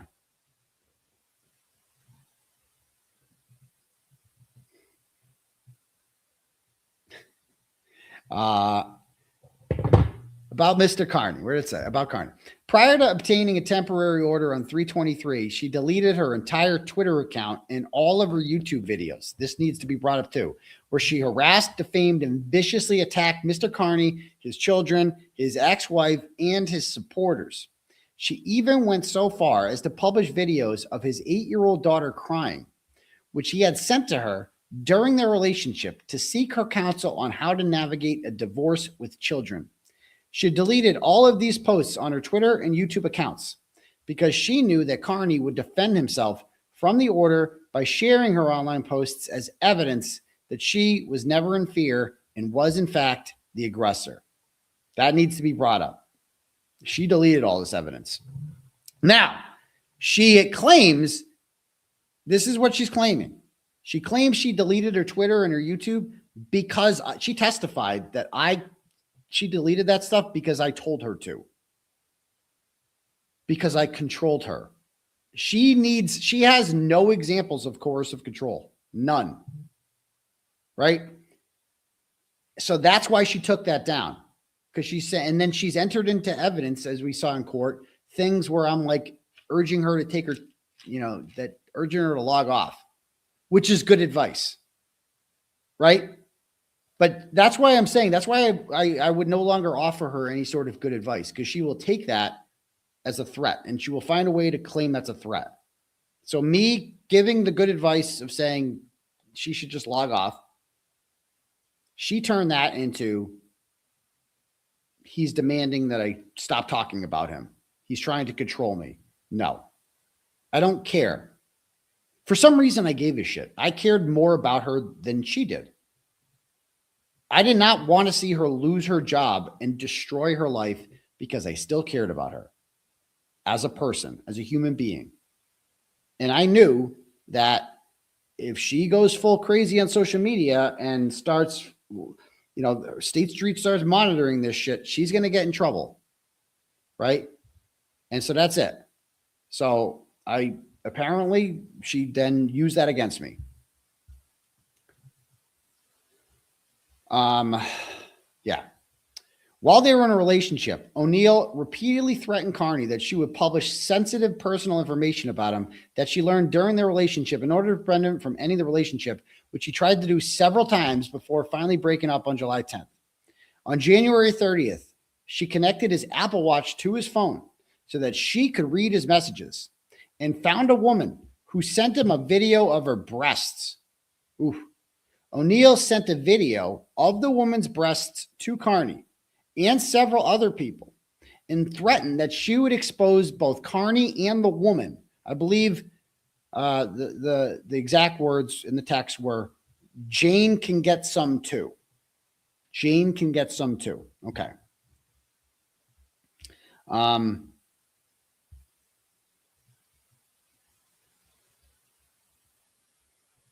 Let's see.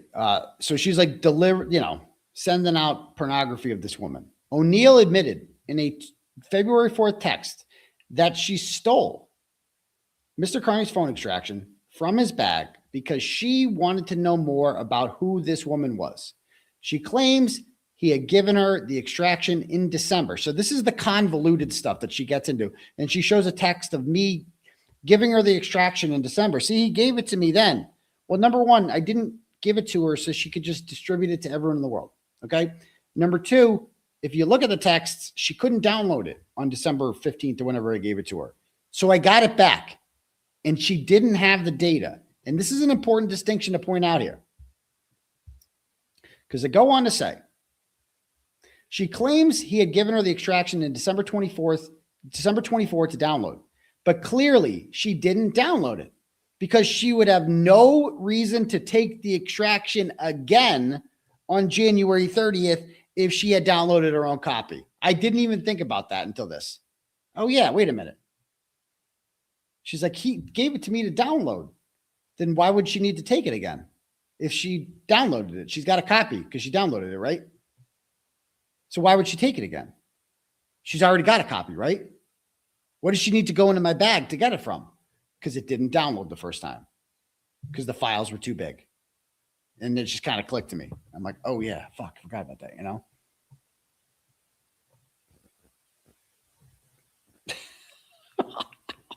How am I just seeing that? That's hilarious.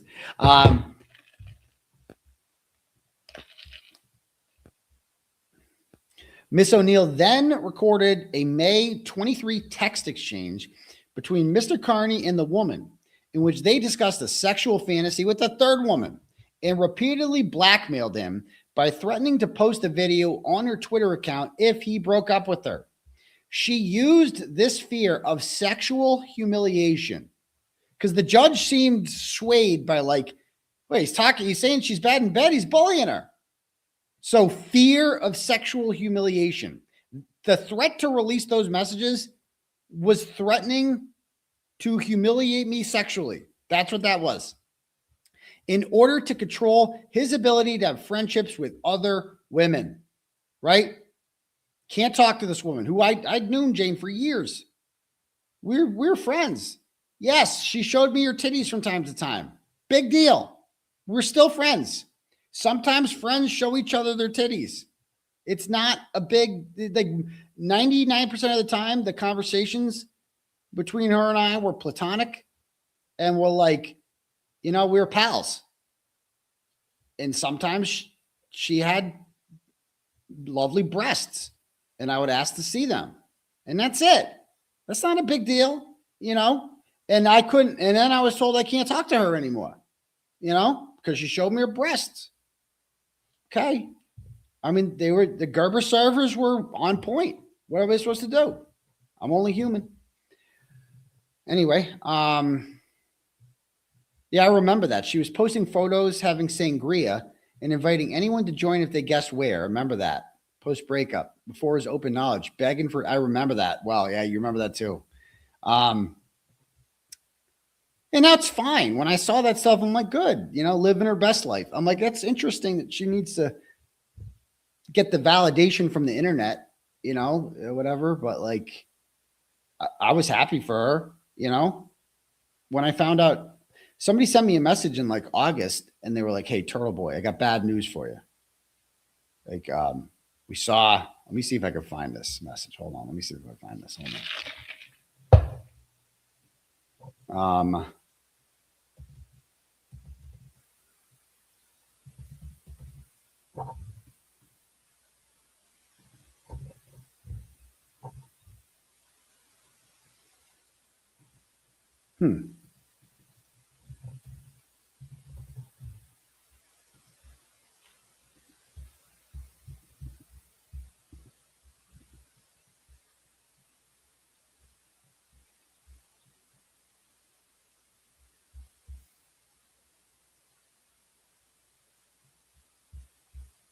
I don't know.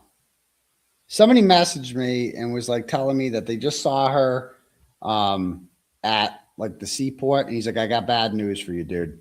She was at the dinner and she was with another guy and she was like holding his hand. And because nobody knew we broke up. And I'm like, oh, I forgot what I said to the guy, but I was like, oh, it's cool. It's cool. Thanks for telling me. I didn't ask any questions or anything like that because I didn't, and I was happy. I was actually happy to hear that. It was like a month. I'm like, that's really healthy, actually, like really healthy. Good for her. Was I jealous? Not really, like how could I be jealous? I made the choice to not want to be with her. And so, but you're like, good for her, because it can't be easy breaking up with Turtle Boy, knowing all these people are like, it's gotta be a lot of pressure. It's a different kind of breakup, So it's like, good for her. I don't know whatever happened to that. Like that, apparently that went away, So it's just like, Jesus Christ. Oh. And that's why I thought we could be friends. I'm like, oh, good. She's dating other people. We could be friends. That's great. But guess not. O'Neill used Kearney's stolen Apple Watch to monitor his movements, read his text messages, and block at least 4 women who she discovered he had previously had sexual relations with by going through my phone extraction, which is her way of controlling who he could talk to. Like literally blocking people that I didn't and not telling me. I found out Chelsea O'Neill was blocked because she messaged me on Signal and was like, did you block me? And I'm like, no, why would I block you? And I went and sure as fuck, she's blocked. And I had her on my phone as Charlie too. I hit her in there. And I'm like, I went and saw Jane. She was blocked. And LJ, she was blocked.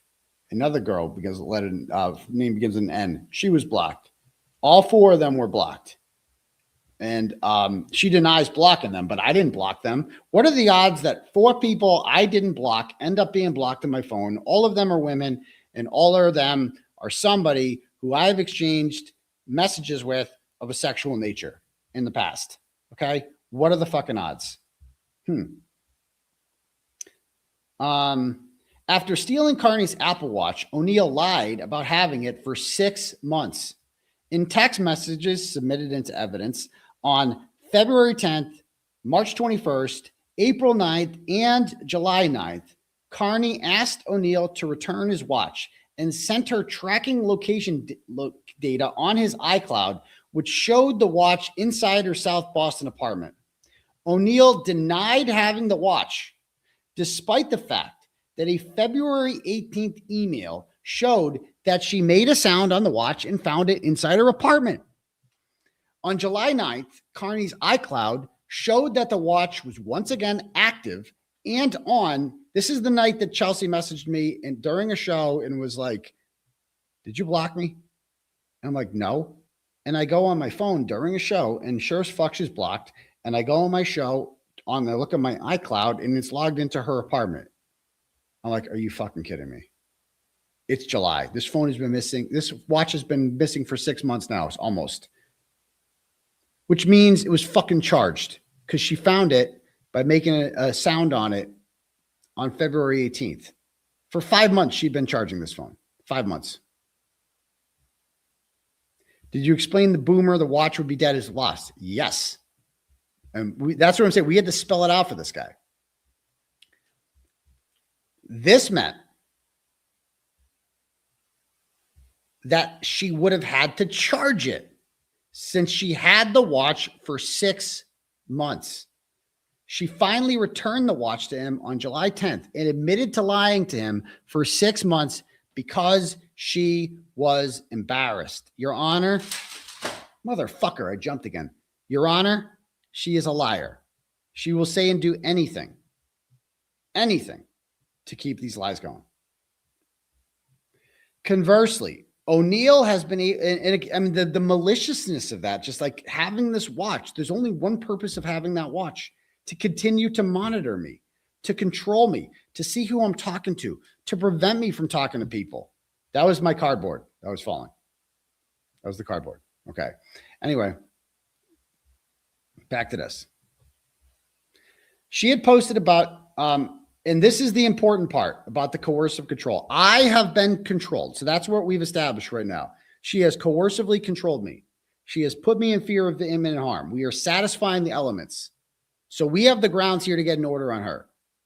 Let's talk about her getting an order on me. And Jess Machado had a great rant about this the other day that inspired me with this. And it's like, yes, it was a great point.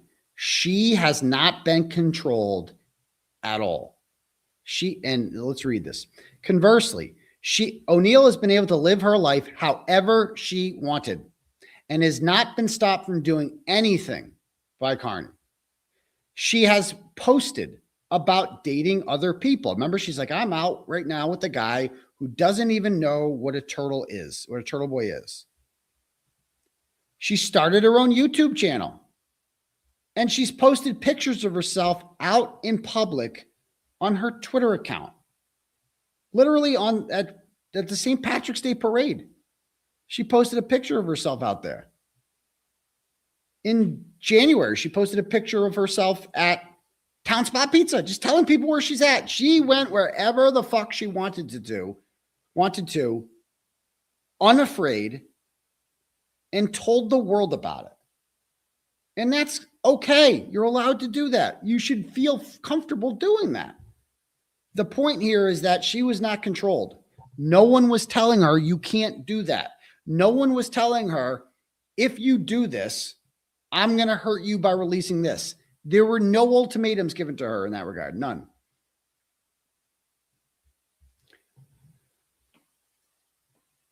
She told Kearney in a December 18th text message, I'm not going to stop. I'm going to continue to drop whatever I want when I want. She has created a large online platform by exclusively posting sensitive and private information about Kearney. Exactly. She gained so many followers that she was able to monetize her YouTube channel and has made tens of thousands of dollars in donations from people who hate Kearney and are literally paying her to watch him be humiliated, attacked, and controlled. That needs to be pointed out. None of these people would have given her any money if she wasn't attacking me. That's the moment she stops doing that, the donations dry up, don't they? No one's going to give her money for Lauren Mullins. No one's going to do that. It's literally all people like her because she's doing what they wish they could do. And they're just putting money in the machine and watching her do what they wish they could do. That's it.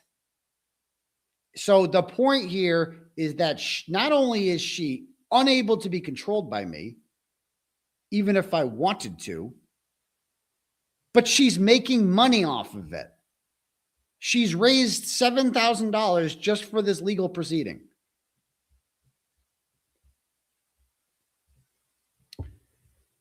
O'Neill knows attacking Kearney is an easy way for her to make money. Since her shows are all about threatening Kearney and his supporters, she has a financial incentive to continue to extort and attack him. Miss O'Neill calls these attacks defending herself, but there is nothing defensive about the things she's been posting. In December, she began to post screenshots of texts between Kearney and his attorneys, Tim Bradel and Mark Betterow, which Kearney sent to her during their relationship when she wanted to know about legal strategy he was discussing. Although these messages were not privileged, because that's the big thing. We got sucked into this whole thing about privilege, which was a losing argument for us. And she sucked us into that because we got in a debate about it. And I'm like, we should have just conceded that. We concede. Who gives a fuck if they're privileged or not? That's not the point. The point is not that whether or not they're privileged. The point is that she is using these messages in order to extort me, to blackmail me. She is using the threat of posting more messages as a way to control me. That's the real thing there. Privileged, not privileged, whatever. Doesn't matter. She's using them to control me. That's how you satisfy the elements of a 209A. And again, they're private, totally. But she still has the right to post them. I will defend her right to post whatever she wants to post. If she wanted to post the 𝗵𝗿𝗄𝗍 messages, go ahead. It became problematic and controlling the moment she said, I will stop posting them if you do as I say, or stop doing something. That's when it became coercive control. The moment she used those messages to control me. If she had just posted them, there would be nothing I could say, right? It is that she used them to control me.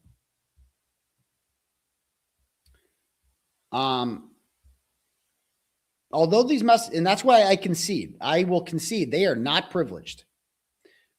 She was using that, and the judge talked about, remember the judge is like, they're not privileged. What are you talking about? So I need to concede. We have to concede that to him. We agree, Your Honor. That's not the point. And this point was not made in court because everything happened so fucking fast. It was so confusing. It was so frustrating.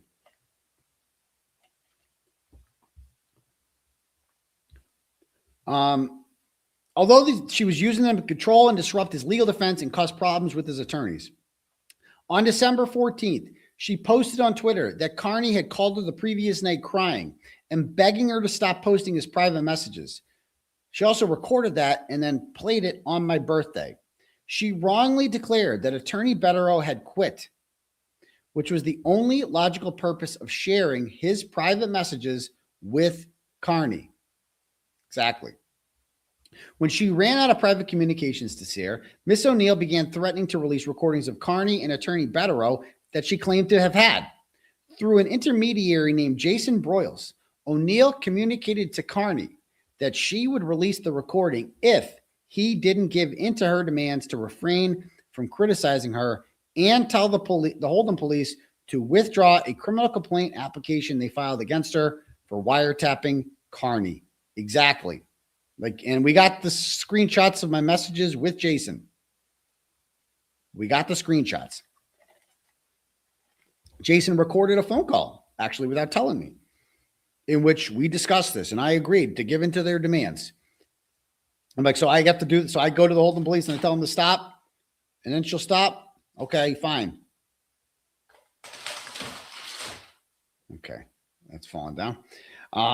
Anyway, so this is all confused. Like, we gotta, it's crazy in a courtroom. I feel like this is going to make a lot more sense to this judge, hopefully, in a written form.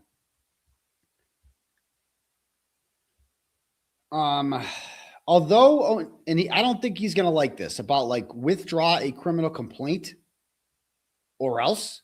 He's not going to like that. Although O'Neill did not violate any laws by sharing screenshots of messages that Kearney sent to him, it's relevant that he sent them to her because he trusted and loved her and relied upon her to get him through a difficult time in his life. This is how we make her look like a douchebag. Okay? Because the judge was swayed by that. Like, douchebag behavior somehow mattered to him. Well, guess what, Your Honor? There is no bigger douchebag than her. Look what she's doing. She betrayed this trust the moment he ended the relationship because she wanted to punish and control him. Miss O'Neill also recently sent out Mr. Kearney's entire phone extraction, an item of discovery in his criminal case, which she downloaded without his consent on January 30th.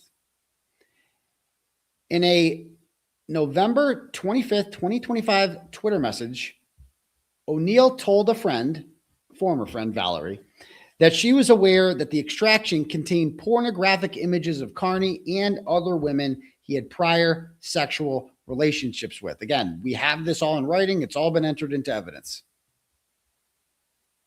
So she knew, she puts in writing that she knows there's naked pictures on there. And if she wants to distribute them and hurt me, she can. On March 2nd, she uploaded the phone extract to Kearney's Google Drive so that they could both access it. I loved how the judge kept, this idiot Boomer lawyer didn't get it. He tried to score a point on me. It didn't work. He's like, so this was a public Google Drive.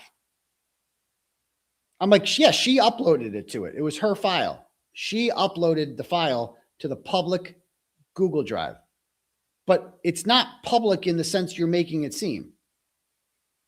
Public means that you can go on Google and search it and find it. That's not how a Google Drive works. All that means is if I send you the link, you can, view it without a password.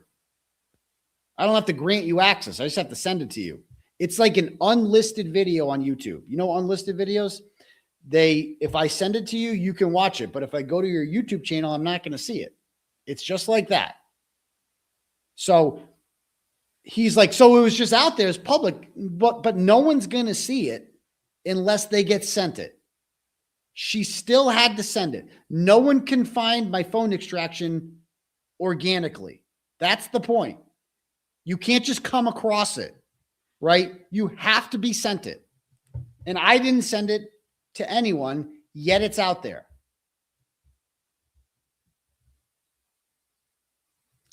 Several of O'Neill's online friends recently began sharing the phone extraction on Twitter. She is the only person who would have sent it to them. So I thought that had to be explained in writing, and hopefully the judge gets this. This is not the first time she's done this, and and now we're getting to the Sam stuff because this is so important.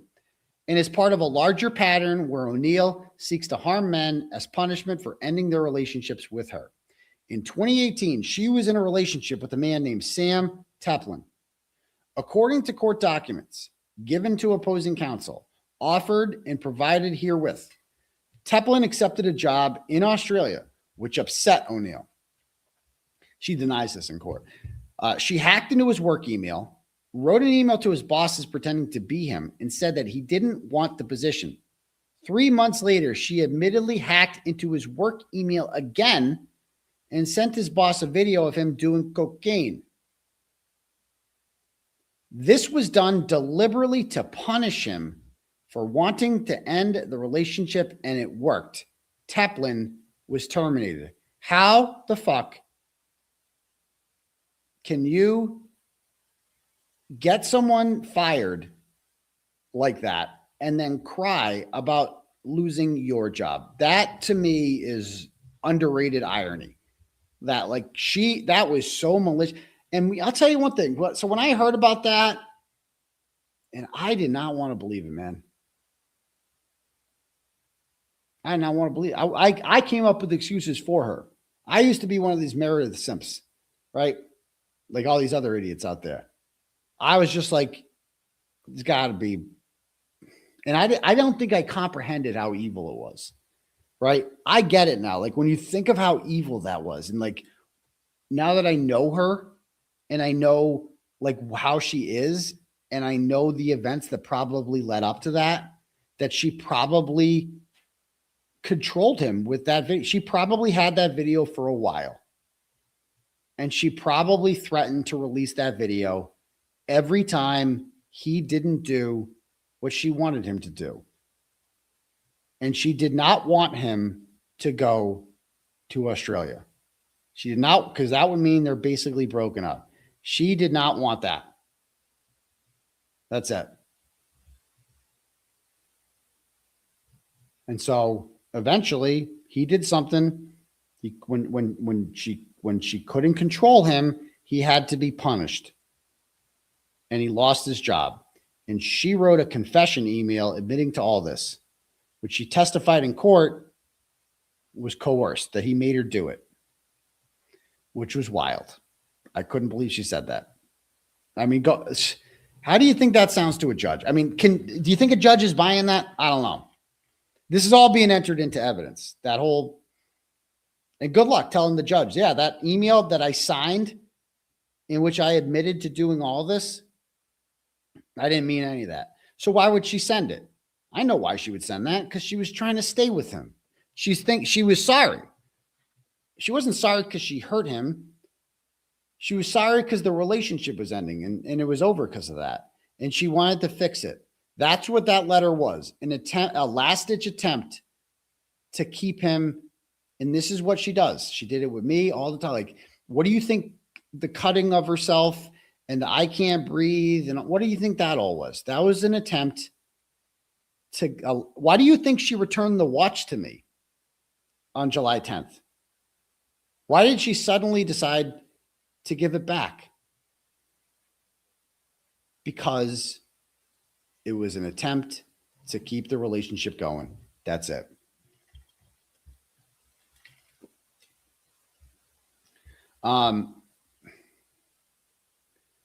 In a February 27th email, O'Neill took full responsibility for what she did.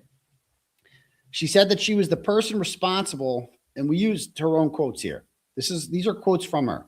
She said that she was the, quote, person responsible for this immature and careless act, that she, quote, knowingly used his phone in a moment of anger to send a video, because that's the kind of person she is. She gets angry, she does shit that she knew would harm him, and that she was, quote, someone Sam gave a certain amount of trust which he could not anticipate that I would use against him. Sound familiar? I also had a certain amount of trust and gave her shit, and I could not anticipate that she would use this shit against me. Except I could, because unlike Sam, I had the benefit of an order to look over. Sam didn't have this benefit. He might have been smart enough to say, I'm out. I'm an idiot, so I overlooked it. I'm like the simps that are out there still simping for Meredith. I thought the best of her. Boy, was I dumb. Boy, and you guys, the 1% of idiots that are still simping for her, boy, do you look dumb. You have no idea how dumb you look, especially now. I get that you don't like me, but boy, do you look dumb. Anyway, this is the exact same thing she has done to Kearney after their breakup. Just like Teflon, Kearney trusted O'Neill, and she weaponized that trust by seeking to harm him after ending the relationship. O'Neill continued to stalk, harass, and control Teflon after he broke up with her by hacking into his Apple ID, Facebook, and Verizon accounts, just as she had done with Kearney. Exactly. And she also made a Snapchat account, blocked Emily, the new girl, free Emily. Sam was dating, she found out he was dating someone named Emily. She blocked Emily, just like she did with all the women in my phone. And then she sent naked pictures of him to Emily on a fake Snapchat account that she created, just like she did with me with the burner accounts and Klaus Barron, and messaging new women that she thinks I'm seeing and sending them shit and letting them know where I'm at. And maybe he's hooking up with Lindsay and maybe he's doing this and blah, blah, blah. That's what she's doing. On the night of March 4th, O'Neill abused Kearney after getting drunk and used threats to control his behavior. After being verbally abused, Kearney attempted to sleep on the couch, but she woke him up at 3 a.m. and he attempted to get away from her by going to the bedroom. She began filming him while he was sleeping, ordering him to leave the apartment because she wants to make it seem like, I want to leave. Okay, I'll leave. No problem. But there is just one problem. He wanted to leave, but he couldn't because she had stolen his shoe and key fob. Kearney found the shoe in a cabinet the next morning where O'Neill had hidden it. The key fob was never returned. This made it impossible for him to leave, and thus she was controlling where he could go. Coercive control. O'Neill continued to film Kearney and said that she was going to post on Twitter that he cheated on her. Coercive control. Do as I say, or I will post videos that you cheated on me on Twitter. And for those of you that night, she did post on Twitter that night. I woke up at 8 a.m. and the tweets were still there. And I'm like, can you please take these down? She posted some Taylor Swift song about like the smallest man in the world. She always does that. And then she posted a picture of Jane and just said, ew. That's all she said is ew. And the trolls all got, I mean, I got screenshots of it sent to me. People were, and she created a three-way chat between me, her, and Jane and was like, you're a piece of shit. You're a slut. Like all that. And Jane was like, bro, what? I don't want any problems with you. Like, oh, I'm sorry about the tits. Okay. Okay, back to this.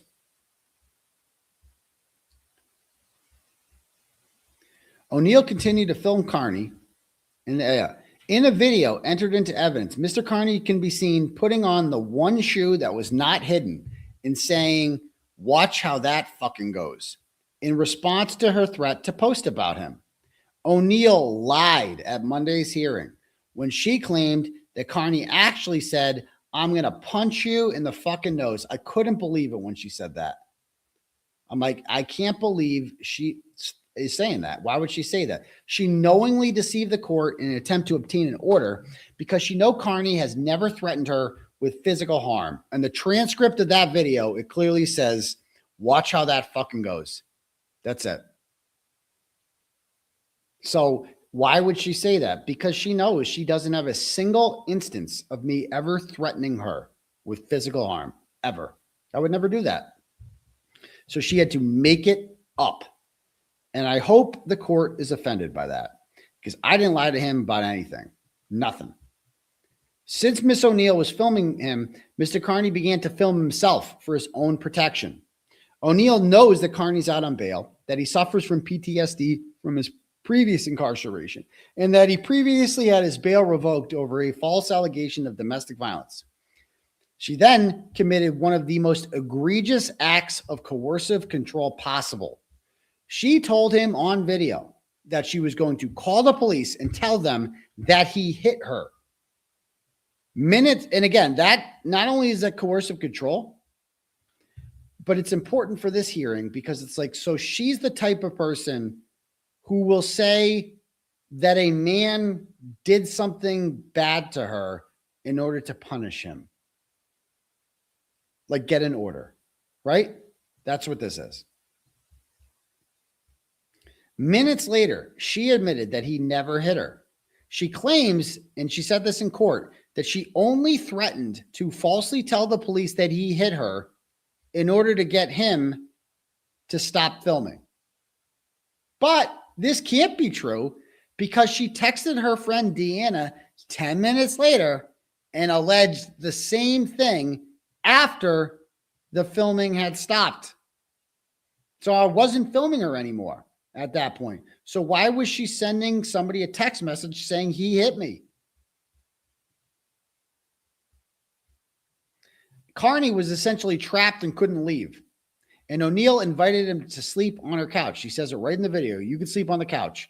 Once inside, she threatened to falsely accuse him of domestic violence again in order to, she was like toying with her food. That was the most evil night ever to trigger his PTSD, and it worked. And guess what? I still went to court with her the next day, and she brings that up.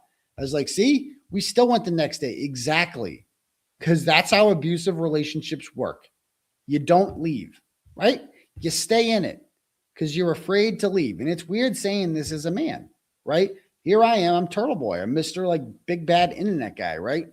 And here is this 110-pound blonde chick from Milton who is controlling, who is abusing me, you know? And it just eventually I'm just like, why am I letting her do this to me? You know what I mean? But I was afraid to not be with her. I was afraid to leave with her. I was afraid to leave her because of all the fucking shit she was throwing in the post. But I was also afraid to not be with her. Because I'm like, I was so dependent on her, you know, on my legal shit, everything. Kearney began having a panic attack and started crying on her floor. I can't go back. I can't be away from my kids. Humiliating, embarrassing, but that had to be shown in court. Okay. And it worked, I think. I think it was effective because of her. Because under cross-examination about that, she told the judge that that was a toddler tantrum. And he goes, did you say that was a toddler tantrum? She's like, yes. He's like, okay. And hopefully he noted that, because that is mean. Like, she could have said, if she thought that wasn't a legitimate panic attack, which she wouldn't know the first thing about because she's not a mental health clinician. What does she know about anything?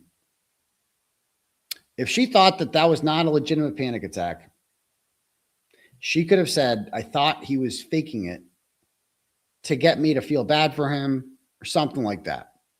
She could have said that. She could have been diplomatic about it. Instead, she said it was a toddler tantrum. And to the judge, I'm hoping that he heard that and he's like, oh, so you're calling him names now? You're mocking him some more on the stand? That's how, because that's how that came across as heartless, right? That came across, oh, you are evil. You know what I mean? Like, I hope that that was a self-inflicted, that showed the real, like, oh, you're calling him a toddler tantrum. I hope that her real colors came out when she said that, because I don't think he thought that was a toddler tantrum, because I didn't know I was being filmed. Instead of helping him, O'Neill began filming him without his knowledge and called it a toddler tantrum. On November 26, she shared this video on her Twitter account in order to humiliate and harass him. I could have thrown in there, millions of people have seen that video, millions. 2 days later, Kearney responded to this by doing a stream in which he explained the backstory and everything she had done to him, because the judge needs to understand, why the fuck are you talking with James Gillis and Jessica Machado about her? You're just picking on her? No, Your Honor. I had to explain to my audience, I've explained earlier in this closing statement what I do, right? I explained this, that I'm authentic. I talk about my life, and this is part of that. I have to explain why there's a video of me crying on the ground out there, okay? He had never said a bad word about her publicly prior to that. Very important. I never said a word about her. In retaliation for speaking his truth, O'Neill spent the next 4 months trying to harm Kearney by releasing private communications with attorneys, impounding court docs, and videos of his children. This needed to be said, the order of operations. I did not start this. She did. Kelsey O'Neill, she blames Kelsey O'Neill and says that I directed Kelsey. No, Kelsey O'Neill had those videos for months. She could have released them whenever she wanted to. But Meredith O'Neill kept poking the bear with her and dragging her into shit and harassing her. And eventually she had it. And without telling me, she posted those videos to show the world what Meredith O'Neill was really like. That's why she posted those videos. And Meredith said, Aidan's got her to do that, so I have a green light now to post this video of him crying on the ground.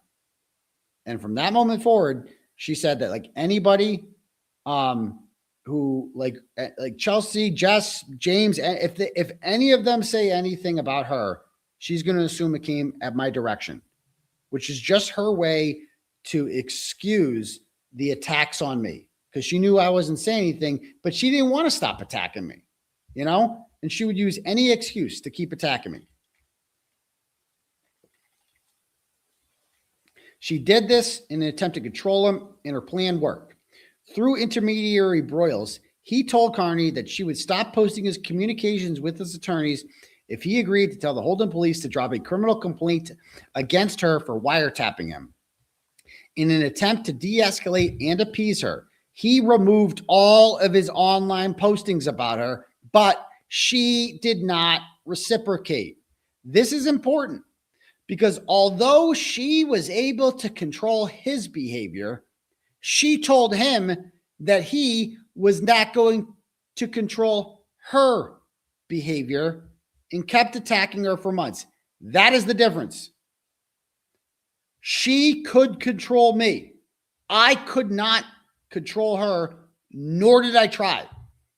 She had me by the balls because she's got all this shit that she can post whenever she wants and control me.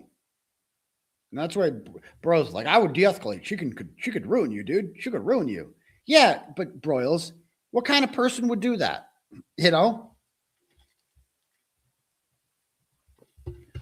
After breaking up Miss O'Neill continued to monitor Kearney's communications just as she did with Mr. Teplin.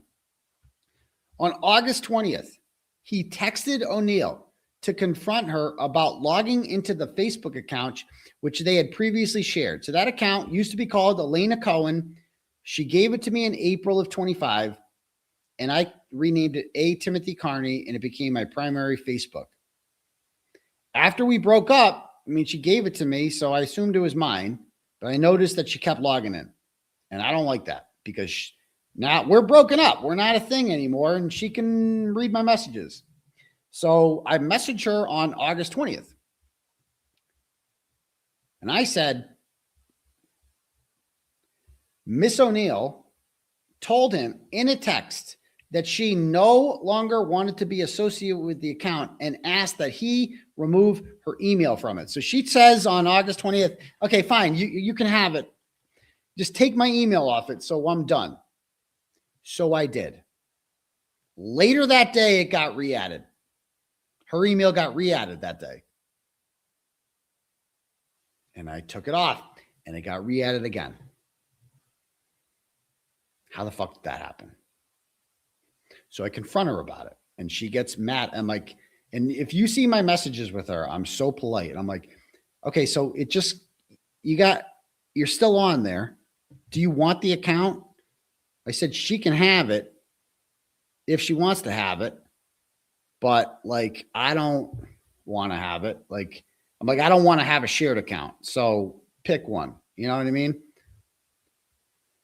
And she went off of me. She's like, fuck you, boomer. Figure it out, boomer. You know, she was so mean. She's a mean girl. Like, I was really nice to her. She's just like, you're mean. Because the worst thing I did, I got some titties sent to me. Big deal. But I was like nice to her. I was never abusive or anything like that. I'm not like that.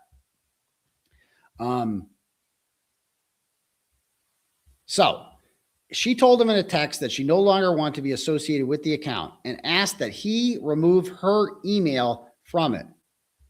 However, a forensic report published by Sage Intelligence Reporting shows that the same iPhone 15 Plus that O'Neill used to log into the account on August 20th. So I can see, again, I've hired a forensic analyst, former NYPD detective who worked exclusively in forensic. His job is to get sex predators and all sorts of people using technological means. This is what he does for a living. He's the best of the best. These are some of the best in the world at this shit. I hired them. I paid 10 grand, to be honest with you, for this fucking report. Because I'm like, you know what? Enough of this shit. A lot of you guys suggested I do this, so I'm going to do this. So Sage puts out, I had to give him access to all my shit because I don't know how any of this stuff works. And they will just consume this, analyze it, come up with spreadsheets for it, and come up with a whole report. And boy, did they. And I see on August 20th that an iPhone 15 Plus was used to log into the account. I know it's her because she admits in a text message on August 20th, that's me. And I know she has an iPhone 15 Plus. So that's her. So now we have her IP address, the phone she's using, and the internet service provider that used the connection. Okay. Those are the three things that we have. We know if those appear anywhere else, it's her. Okay.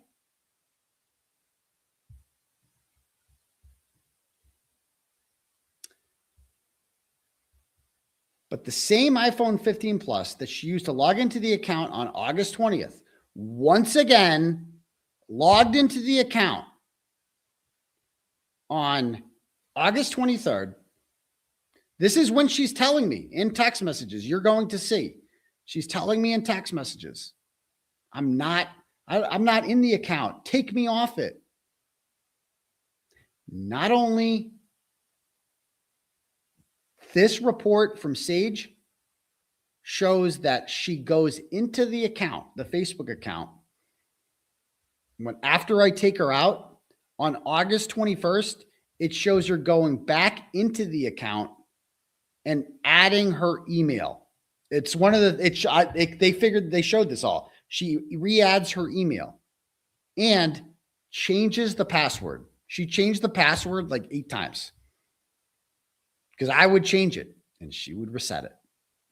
And now I know how, because there's a digital trail of this that I didn't have before.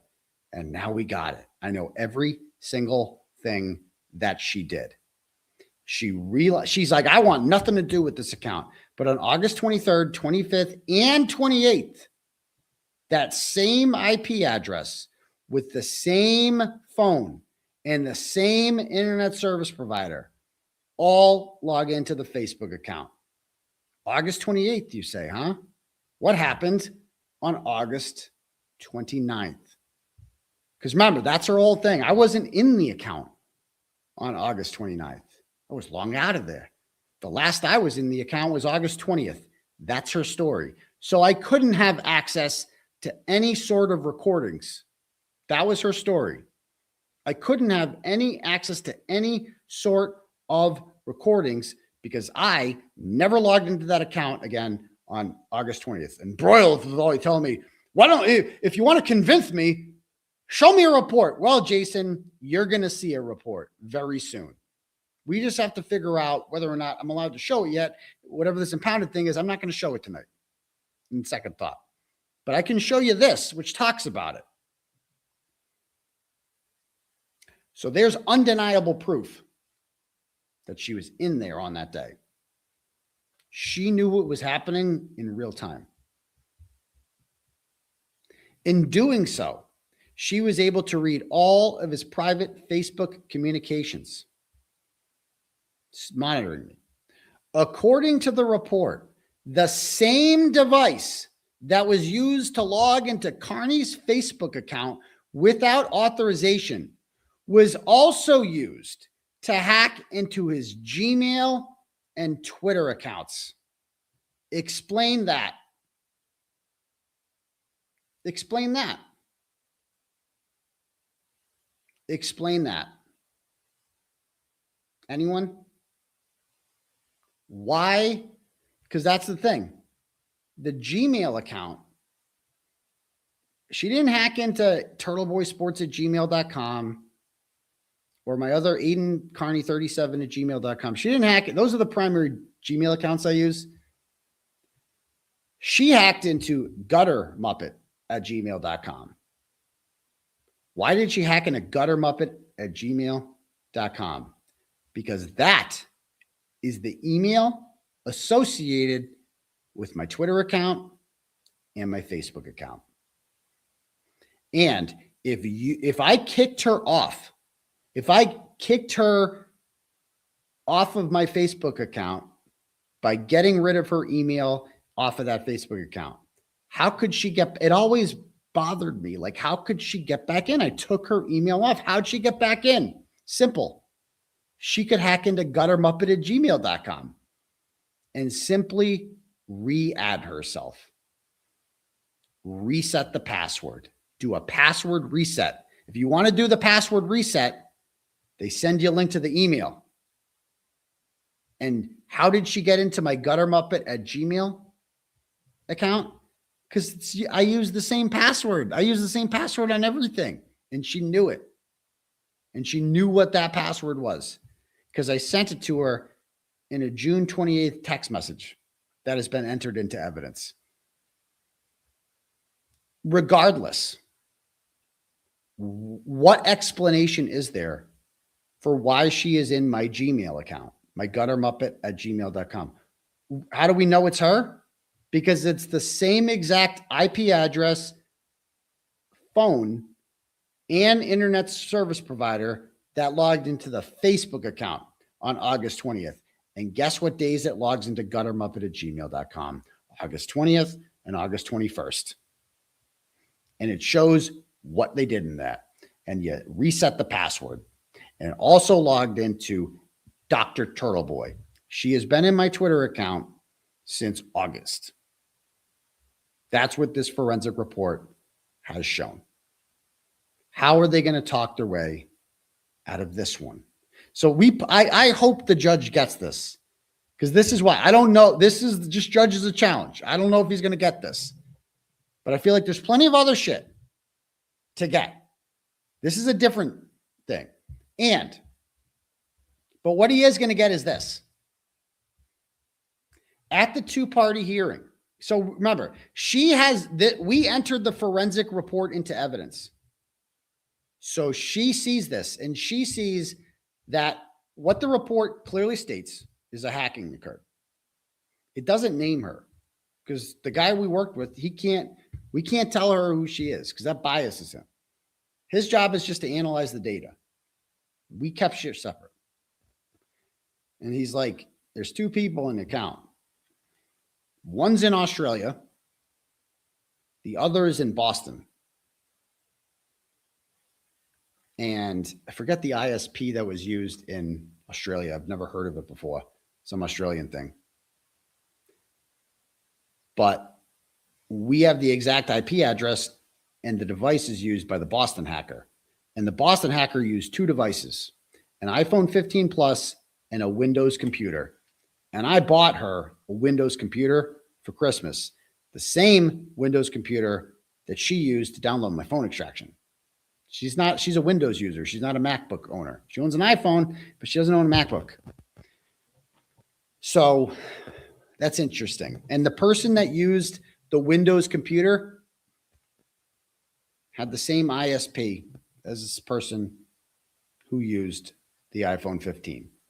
So she knows after reading this that that I was hacked by someone with an iPhone 15 Plus, a very specific model of the iPhone 15. So that is why we knew going into this. That's why we asked her about that. That is why we asked if she owned a Windows device and if she owned an iPhone 15 Plus. And she knew exactly what the point of that question was, because she read the report. At the two-party hearing, O'Neill testified under oath that she did not own an iPhone 15 Plus. However, metadata from the videos entered into evidence by Miss O'Neill from the morning of March 5th prove that the videos were recorded with an iPhone 15 Plus. She sent them to me. I have them in my texts. And when you do that, the metadata shows where it was recorded, when it was recorded, and by which device it was recorded on.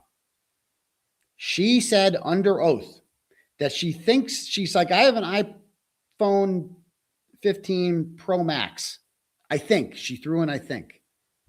Because that way she could, if she gets caught later, I guess I was wrong. But she's definitively said, I do not own a 15 Plus. Just no. She made sure to be like, no iPhone 15 Plus. Well, as it turns out, she does own an iPhone 15 Plus, because the metadata from the videos that she recorded and sent to me show it's an iPhone 15 Plus. We also have in the videos, you can see her holding up the phone. The iPhone 15 Plus has 2 cameras. The Max Pro has 3. The one she's holding up has 2 cameras. On top of that, she also previously shared screenshots from July 3rd of her logging into her Facebook account from my house in order to show what the IP address was, but it also showed that it came from an iPhone 15 Plus. So the judge might not get all the technological shit, but he knows what a lie is. And he knows when you lie under oath in court, that's a big deal. Right? That you are not credible if you do that. I didn't lie about anything. I didn't get caught in any lies. That's the beauty of telling the truth. Now he knows for certain, because he's reading our closing, that she lied. Why would she lie about the model of her fucking phone? Oh boy. Oh boy. So, let's see. The metadata from the videos entered in evidence from the morning proved that the videos were recorded with an iPhone 15 Plus. O'Neill lied to the court because the forensic report implicates her as a hacker. She doesn't need an order because she isn't in fear of Mr. Kearney at all, which she made clear in several media exhibits of her own videos from her YouTube account. She warned Kearney, quote, "Don't fuck with me." And it was, quote, "only gonna get worse for Aidan." Warned him that he had, quote, "awoken a sleeping giant." Said that she wouldn't stop posting about him because she couldn't, quote, "let him win." And said, quote, "there's nothing to be afraid of with him." These and several other statements, we have 37 media exhibits, indicate that she does not fear Kearney and would not be controlled by him. Boom. Her own words, Your Honor. None of that was really played in court. And because now we're on the defensive. We've already established coercive control, everything she's doing. Now we need to make sure that the order doesn't get placed on me. She's not in fear. She's doing whatever the fuck she wants to do. She's a strong woman, independent. Remember, they're all cheering her on. She's strong. She's independent. You know, go, go, go. Get him. She loved it. She loved being the hero. O'Neill testified that Kearney made her fear for her 15-year-old daughter by mentioning the high school she attends. In selectively edited video, she played a 5-second clip of Kearney saying that her daughter attended Milton High School. But this was part of him telling a story about how O'Neill wanted to move to Holden to live with him and withdraw her daughter from that school, which he wasn't comfortable with. Because she plays like an edited video in which I just say her school. Like, oh, okay, well, that's weird. Why would he just say that? How about you play the whole thing, you know?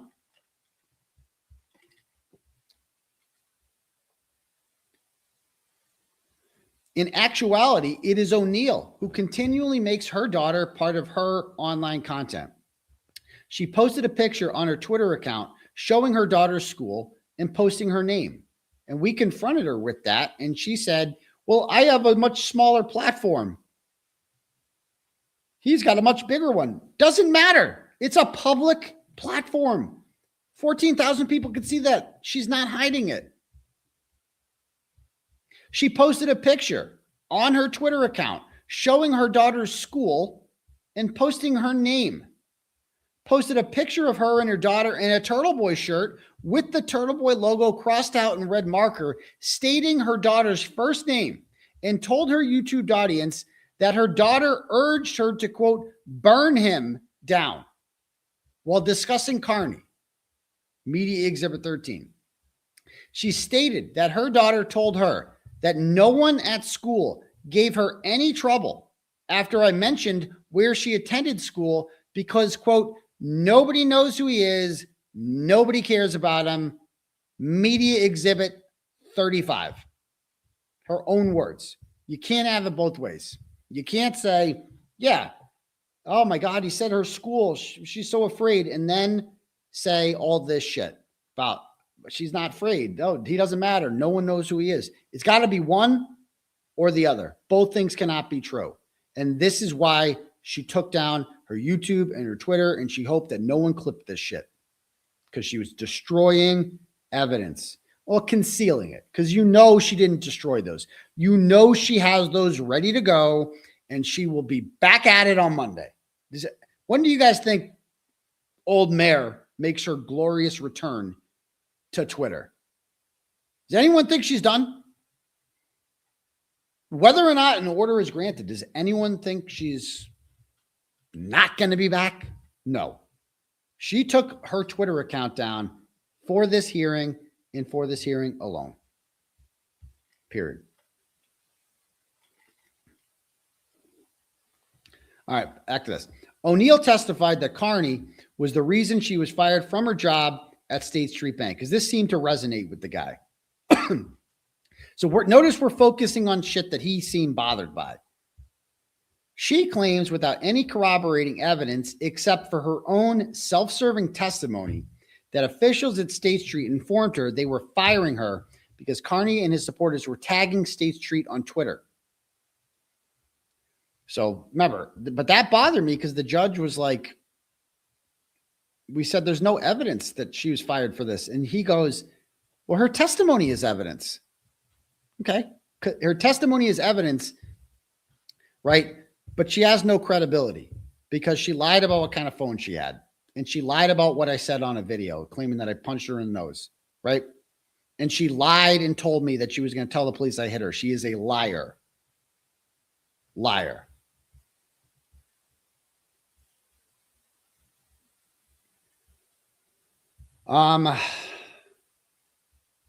Her exhibit showing this was selectively edited. Kearney stated that she's like, he said where I worked to 200,000 people or whatever. And she plays a clip of me saying that she worked at State Street. She's a vice president at State Street. Well, what was the whole context of that video?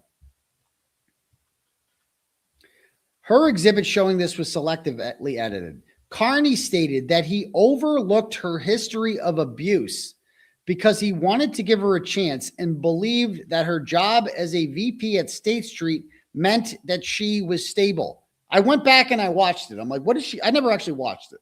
Like, what is she even talking about here? So I went back and I played it. And I'm telling Jimmy, or maybe, I don't know if I was alone or with Jimmy was on there, but I said, yeah, I'm like, people are like, why'd you stay? I'm like, I don't know. Like, I read the Sam Teflon docs, but I'm like, yeah, but she's like a VP at State Street. She's like legit. That is a big reason that I was with her. Was that like, she can't be that fucked up, right? She's got her shit together. You know what I mean? She's a VP at State Street. That was the context of it all. That matters. Sorry. He never urged anyone to contact State Street. And in a Twitter post on Christmas Eve, he asked his supporters not to tag them. Her public LinkedIn showed that she worked at State Street and she shared her CPA license on Twitter. State Street's social media policy states that employees' social media accounts will be monitored for sharing inappropriate and derogatory commentary. That's what we brought that up, and this got derailed. This is one of those things that got derailed. Objection, Your Honor, objection. And then it just got derailed. We were going somewhere with that, and it got derailed. Okay? We brought up the policy because the policy says no derogatory online commentary, which means it is very plausible that is why she was fired. And the judge said, well, you don't have any proof that she was fired for that. We have common sense, though. And we have a policy here, and here we have her violating the policy. And we know that she's being monitored. We know that they're watching this shit, right? We know this all. So what the fuck? Like, and he's like, well, there's no evidence of that. And we said, there's no evidence that she was fired for any other reason. Her story makes no sense. He said her evidence is testimony is evidence. Well, how come she didn't get a letter from them stating this? Who are these State Street officials who told her this unbelievable story that she did a great job and they were only firing her because of 𝗃𝗏𝗺? Because they didn't want to deal with 𝗃𝗏𝗺 anymore. That's why they're reputational harm from 𝗃𝗏𝗺. It's my fault. So the policy says no inappropriate or derogatory commentary. O'Neill's Twitter account was filled with vulgar, inappropriate, and threatening posts directed at Kearney and many other critics. She repeatedly referred to Kearney as, quote, "cummer on the couch," like repeatedly. Imagine being a grown-up with like a real job and repeatedly calling someone "cummer on the couch," and accused him of ejaculating on his living room sofa. Ew. She knew that her bosses were monitoring her account because Jessica Machado testified that she reported O'Neill for misconduct in early December, and emails confirmed that officials were monitoring her posts moving forward. So she was on full alert that her bosses were monitoring her tweets, and she continued to write "Cummer on the couch" and post all sorts of private communications, and indicated that when she gets mad, she becomes a liability. That is what she did. O'Neill claims that Kearney another woman, Dara Murphy, who Meredith relentlessly attacked, posted explicit instructions on how to report O'Neill to State Street. So how do you know Dara Murphy didn't get her fired? Why is it me? I never posted, here's their fucking 1-800 number on how to get her fired. Nothing like that happened. And she's not pursuing an order on Dara Murphy. Why? Because they're friends now. And friends don't do that to friends. O'Neill claims that Kearney got her fired because he, quote, tagged State Street on Twitter once in late January. And they were very, the judge cited that. They tagged her on Twitter. The judge doesn't know what that means. So this has to be explained. Okay? Tagging someone is not the same thing as contacting. And even if I had contacted her work, you are allowed to report people for misbehavior. She was attacking me. She was doing shit to my children. I would be well within my rights to contact her work and let them know about this, but I didn't. I didn't do that. The worst accusation they have on me is I tagged her on fucking Twitter. So what? So what? Ultimately, if she was doing nothing wrong, her boss would say, oh, that's fine. We're holding on to you. We're not going to fire you because you've done nothing wrong. That's what they'd say. There is no evidence that she lost her job because of Kearney, but there is evidence that she lost her job as a result of her 4 months of inappropriate and vulgar postings that State Street was monitoring. Boom. Debunked. Next. O'Neill claims that she needs an order against Kearney because he posted her address. Remember, the judge was really hung up on that. He's like, he posted her address. Posted her address. She put her in fear. Her evidence is a screenshot from a 4-hour YouTube stream in which he is showing the public affidavit he filed in this case, which contained her address. Okay.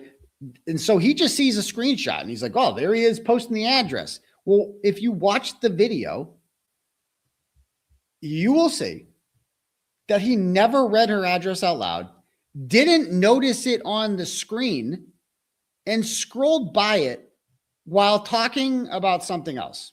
I didn't even know it was there. I'm just sharing my affidavit because that's what I do. I talk about my case. And I guess that was on there. No harm, no foul. Nobody noticed it except her. And nobody went to her house because of that. She wasn't in danger because of that. I didn't say what the address was. The first time I found out this happened was when I was on the stand. And he's like, can you take it down? Sure. One of the first things I did when I got home was I took that down. I believe we have since edited that out and blurred it. No problem. No biggie. No harm, no foul. All you got to do is ask. On top of that, a Google search of Meredith O'Neill, South Boston, leads anyone on the internet to immediately know her address. It's not a fucking secret. O'Neill has no evidence that Kearney ever threatened her because he never did. Instead, she claims without evidence that she is being harassed because Kearney discussed his sex life with O'Neill on a stream that he did. Kearney regularly discusses his sexuality on his show. Hello, I sell Fridge Daddy shirts. Okay? I'm the fucking fridge daddy. That is a sexual connotation. I fuck in kitchens. I fuck really hard in kitchens, particularly. It's my favorite part of the house to have sex. I run a fucking sex cult on Thursday nights that people pay me $15 a month to be in. I'm a very sexual person. All right? I'm gifted in that regard. I'm confident for a reason. And she knew this. Kearney regularly discusses his sexuality on his show, which O'Neill was well aware of when she entered into the relationship. She was well aware of that. She was well aware that I was in jail because of a failed sexual relationship with Lindsay Gattani. Key word, sexual. Our relationship was one of the most sexual relationships I've ever been a part of. Okay? McMorgan's, hello. They're going to build a fucking statue of her and I at McMorgan's. All right? And she knows all this because I talk about it constantly. And she, and so when the judge plays, when that's played in front of the judge, he's like, what the fuck? Reverse cowgirl? Oh, Your Honor, that's nothing. Wait till you hear about the fridge. Wait till you hear about McMorgan's. Like, if she can get an order, then Lindsay Gattani could get 20. Because I talked a lot more about her sex life than I did about Meredith's. Because there wasn't much to talk about. Okay? Where she goes. O'Neill did her own YouTube stream in December in which she played this same audio, stated that Mr. Kearney's commentary didn't bother her, and mocked him for ejaculating in 2 minutes when they had sex. Yeah, that's what I said. Yellowstone. That was, yeah. She also changed the name of their shared Netflix account to Aidan fucked Lindsay, which she was using to monitor what his 8-year-old son was watching, knowing full well that his children would see that when they logged into Netflix. Regardless, discussing a person's sex life with a former partner is not coercive control. It is not grounds for an order. It would be coercive control if I told her, stop talking about me, or else I'm going to say you're bad in bed. That's coercive control. That's using something that you learned very private and intimate during a relationship to control the behavior of a former partner. That's coercive control. Me just talking about it's not coercive control because there was no threats involved. There was no requirements, blackmail, extort. None of that happened. It was just me talking about it. You're allowed to do that. This is not a crime. Okay. And so the judge didn't get it like in the spot, but he's a judge. Okay. I think when he goes back in his chambers, reads this over, the legal arguments, I hope that he gets it. Because on paper, as you can see from this closing argument, there is no grounds whatsoever for an order on me and tons of grounds for an order on her. The only way that this goes sideways is if he acts based entirely on emotion and not on the law. That's it.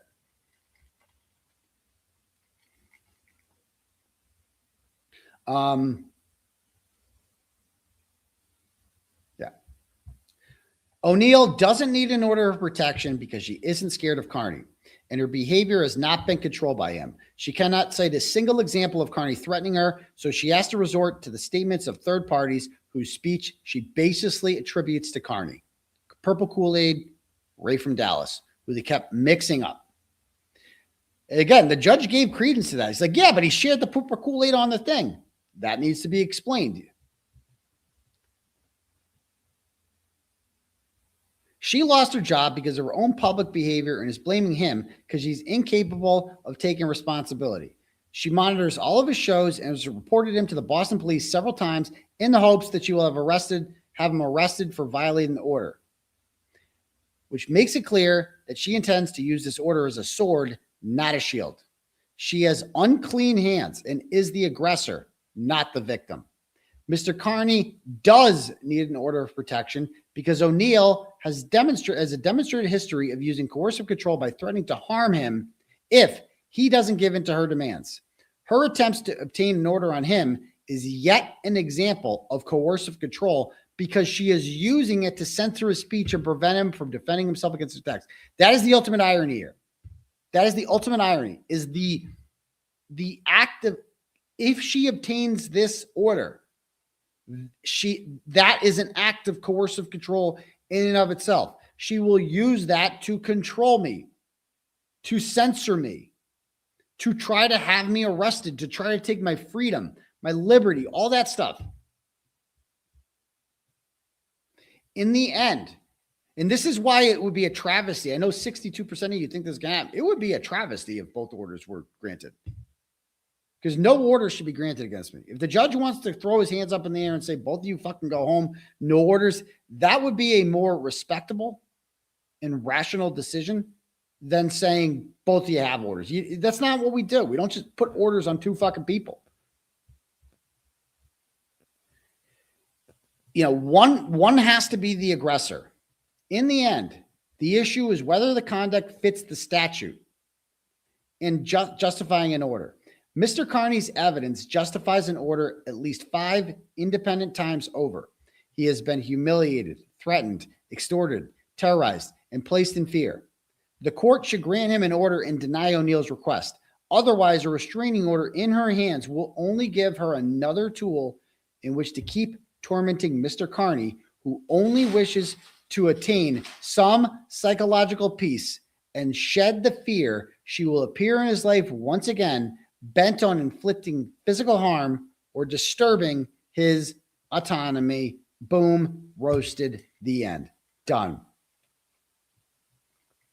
So now you've seen the real. I think we should do another poll, because again, that's a good point. We should do another poll, people are saying. Should we do another poll? Let's do another poll now.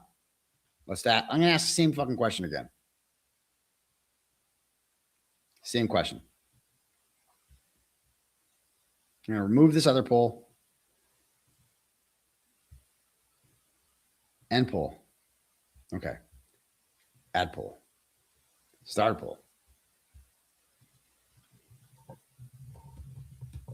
What will be the result?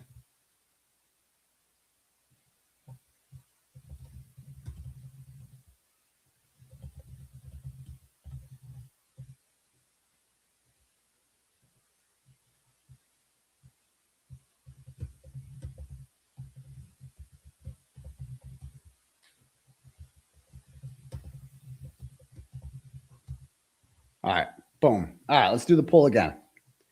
So 4 options here. Both get orders, both get denied orders. TB gets order, MO doesn't. MO gets order, TB doesn't. Let's see what people say now. Let's see what people say now. And what do you think does her lawyer seem like a real scholarly guy? I mean, you saw how ridiculous. It was cartoonish. His motion he admitted it was stupid. He's like, you called my motion stupid. I go, it was pretty stupid. He's like, okay, I'm not going to argue. It was pretty stupid. So I'm interested to see what he writes up. How are they going to, I guarantee one of the things they're going to say is that I coerced her into taking her Twitter and YouTube down. But that's not what happened. Now it's changed. 28 say both get orders as opposed to 62. Both denied orders is 10. I think that was around what the first one was. 𝗃𝗏boy gets an order. Meredith doesn't is 56%. That was like what? 20 something before. And MO gets an order and 𝗃𝗏boy doesn't is 6%. I think that was 5% before. Somehow that's grown. So there we go. We'll see what happens. I don't think the judge gets it. I think he's sick of both of you. Yes, he doesn't get it right now. But, John, will he get it after reading that? He didn't get it in court because it was a fucking shit show. It was a fucking zoo.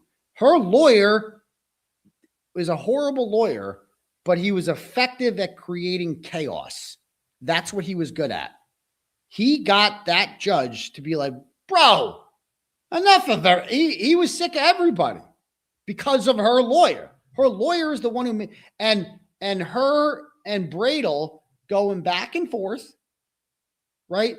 With her turning around and then an objection. It was a fucking zoo. It was a zoo. And so that's why he reacted in the way he did. This is the beauty of these written arguments. That's it. This is the written arguments, and I like it. My chances a lot more now. So we've got 700 votes in, 54% say I get an order and she doesn't, 32% say both, 10 say both denied, and 5% say she gets one and I don't. There we go. All right. So we'll see what happens. Again, if it doesn't, if the worst case scenario happens, I'm at peace with that. I am. I'm not going to jail over that. It puts me in danger for sure. But it's not like you're not going to jail. It's not good. It's like the PR from that ain't good. It's like it's a loss. But you know what? At the end of the day, I can hold my head high because I didn't lie and I didn't manipulate. And all of you know what happened. In the court of public opinion, everyone knows what happened. That's it. So like if they get one, it is an injustice. Right? And sometimes injustices happen. So there we go. There we go. I mean, she's reported me many times in the last 2 weeks. Haven't been charged. I texted her and I wasn't charged. It was an accident. It was an honest mistake. I texted her stumbled on because I was looking for the text that said stumbled on. And I sent the text that says searching for it. It was an accident. I unsent it and I self-reported it. I was like, yeah, I'm really sorry. It's an accident. And she knew it was an accident and she still tried to jam me up. Anyway. Back to, let's read some turtle chats to end the night, shall we?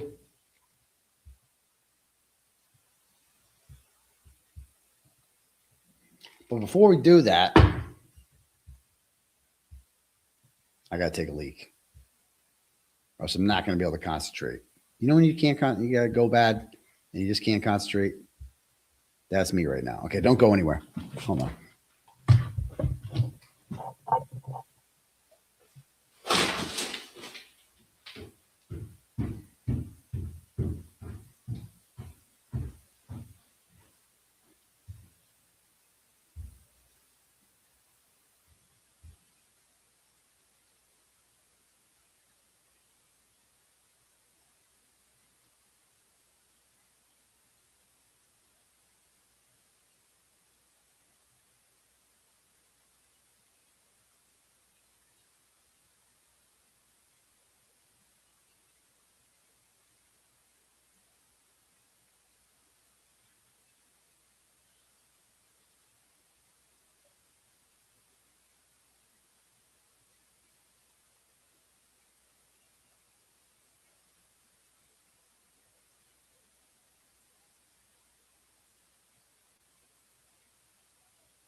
Boy. All right, I'll read these in 1 second. So check this out too. Somebody made a good point. Like, you know who else posted her workplace? Like way before I ever mentioned it. Mara Neal, like 1,000,000 times. Grant Smith Ellis. Why am I? But I'm responsible. It's my fault. No one else's. It's remarkable how that happens. And you know who else has done that? Let's see. There's some others, as we're going to see. Let's pull this up. Give me 1 sec. Pull this up.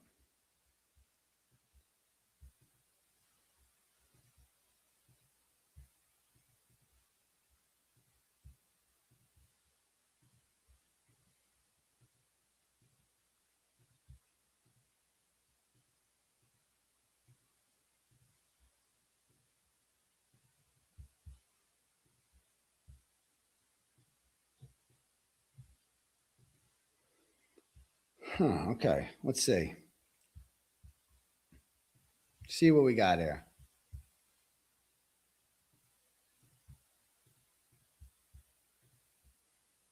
So this is 𝗵𝗄𝗄𝗧, who, again, I like Skippy now. I used to have a beef with him, but I like Skippy now. This guy, he's a 𝗵𝗄𝗄𝗧, he calls him. I wrote about him a few years ago, but he's not a bad guy. I like him. Anyway, because he's decent. He did something decent for me, and he won me over. When you used to Google her, 𝗵𝗄𝗄𝗧 would come up because you posted about her a bunch. And it really caused problems because it said State Street on it. It said when you Googled her, it came up in this negative shit and blah, blah, blah. So I messaged 𝗵𝗄𝗄𝗧 and I'm like, look, man, I'll take the blogs down about you. Can you just take down, so I wrote a blog about him. I'm like, I'll take it down. Would you mind just like deleting the shit about Meredith? And he did, because that's what I did for her. And next thing you know, it no longer came up on Google searches, but I knew she was very concerned about this sort of shit. So 𝗵𝗄𝗄𝗧 did. Did he get her fired? No. Only I did. It was all my fault. Well, who else? Anyone else? Oh, who's this guy? Oh, JLR Investigates. He's got over 100,000 followers. Posting her drunk driving arrest. Okay. What else did he post here? Oh, he posted her kid. This is still up. She is a free Karen Reed freak. He posted the daughter, an abusive mother. I mean, I've never posted anything like this. Nothing. Nothing. I didn't post anything like this. I didn't post this. JLR, how come he didn't get her fired? Why was it me? Why was it me? I didn't do that. His girlfriend blocked me after I posted about a drunk driving arrest. Okay. What's this? Oh, this is called a LinkedIn. Oh, she works at State Street. Oh, okay. What's this that she posted on her Twitter account after we broke up? For all my trolls fans, she seems really bothered by it. All my trolls fans who threatened to get my CPA license taken away in the last year. I guess the board doesn't care about your feelings. My renewal address just came in the mail. It even says her zip code on it. You know what I mean? It's just like she posted that. And then what's this? Oh, okay. I don't like why. Like, this is what I mean by like always there, always part of the brand. Always building the brand within the brand. Amazon pantsuits. And then this one. Look at this one. This is creepy. Look at that picture. Look at that. Doesn't that really say it all right there? Folks, doesn't that really say it all? I don't know. No, we couldn't introduce that into evidence. So we did not show the judge that. There's like rules of evidence. So, but I feel like we have enough. I feel like there's so much. Bro. Anyway, back to let's read some turtle chats here. The other Mary B sends $5 and says, after all the pain and suffering you've been put, and again, we would have loved to just grill her about this shit, but like every time we got derailed by Temu lawyer. That's what he was good at. He wasn't good at being a lawyer. He was good at creating chaos. And that was problematic. I pray in faith that you have faith that it will end with peace for you. Finally, keep the attitude. Know you have an army behind you. This is the year of the turtle, baby. Thank you so much, the other Mary B. It is. Stephanie sends $50, goes, I watched it again, and I think the judge understands and will do his homework. It will either be both, don't get it, or you get it on her. That's what I'm hoping. I would prefer both don't get it to both get it, because having an order out on me is dangerous. Not that I don't want an order on her. I do, because she's dangerous. But I don't think it would stop her. You know what I mean? Like, orders don't stop a lot of people. It's a piece of paper, you know? So anyway, next. Jim Altman is a scumbag, sends $25, goes, Meredith is the poster child for the term, hell hath no fury like a scorned woman. I truly wonder if she's bipolar. And I just saw the headlines that one of the pros on Dancing with the Stars was talking on a YouTube channel about his famous ex, Brooke Nader, who's a Sports Illustrated model, and how bad she was at sex. So tell the judge it's not as uncommon as he thinks. Again, we can't tell the judge anything else, but it's not a big deal. Law Girl's Not Attorney says $5 and goes, don't read on the air, please. Okay. All right, thanks. I'll read that later. Appreciate that. Next. Kim from Texas sends $25, goes, you will prevail regardless of the judge's decision. If worse comes to worse, you could always talk about your friend's crazy ex and her shenanigans. 5150's manic behavior on the stand is a classic sign of the lies she was trying to spit out. I couldn't believe she said she's getting an order on Jess and that your lawyer coached her. Yeah, she said that. Yeah. Talk about a whack job. CUNT. Free the turtle. Thanks, Kim. Jordan sends $10, says, I'm irate at how your hearing was handled. If it was the other way around and all that has happened to you happened to a woman, it would be an outrage. Amen. This shows exactly why men tend not to get an order. Exactly. They proved my point for me about why they didn't get an order. Because you're making fun of me for getting an order. You're mocking me right now. Like the stigma of that. That's why I didn't try to get an order. And I did get an order. I got a temporary order, but is what it is. Maria sends $5, goes, my name is Maria, and I am disgusted by you being a bully. My channel is not saying what it is, Maria, and I fight bullies like you.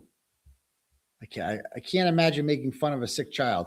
Oh my God. I kind of want to see your channel now. I kind of want to see it. I got to see this.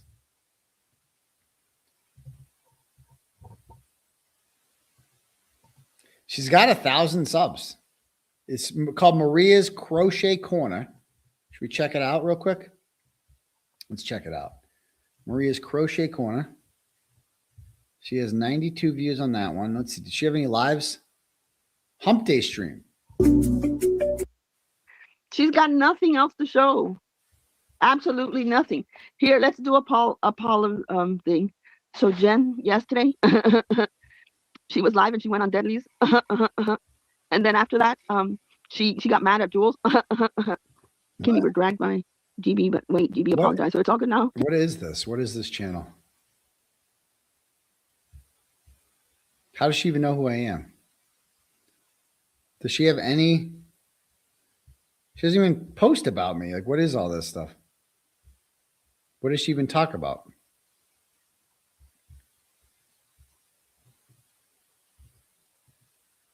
Crochet. See that little hole here? I don't want that hole there, so I'm going to pull it a little bit more.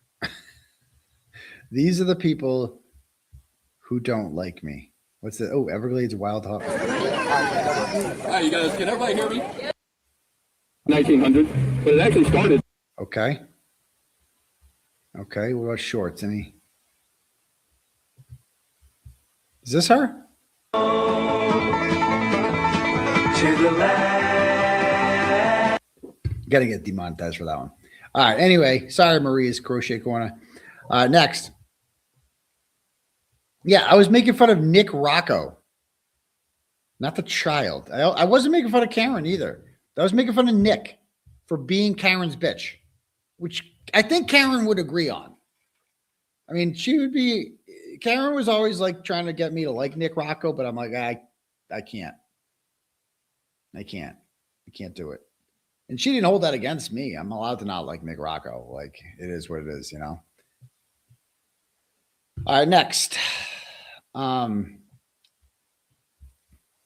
Lynette Carolla, my girl, sends $50 and says, Turtlehead, I was glued to Melanie's stream yesterday. As much as it was entertaining to us, I could see the frustration and sadness you showed on the bus stop yesterday. I was very like down. I didn't sleep much that night. I didn't sleep much. And like I had a lovely meal of food that night at the Gavel. I went out with, my friend there, and my favorite restaurant in Rentham. And she was there too that day, not looking for the spotlight. It's very attractive. And we had a nice meal of food and a couple drinks, and went back. But I went when I slept that night. I didn't sleep that well. It was just, I don't know why, because it didn't matter, but it just gave me anxiety, and I was just not happy the next day. I'm like, that did not go well. I don't think anybody think that went well for me. I don't think.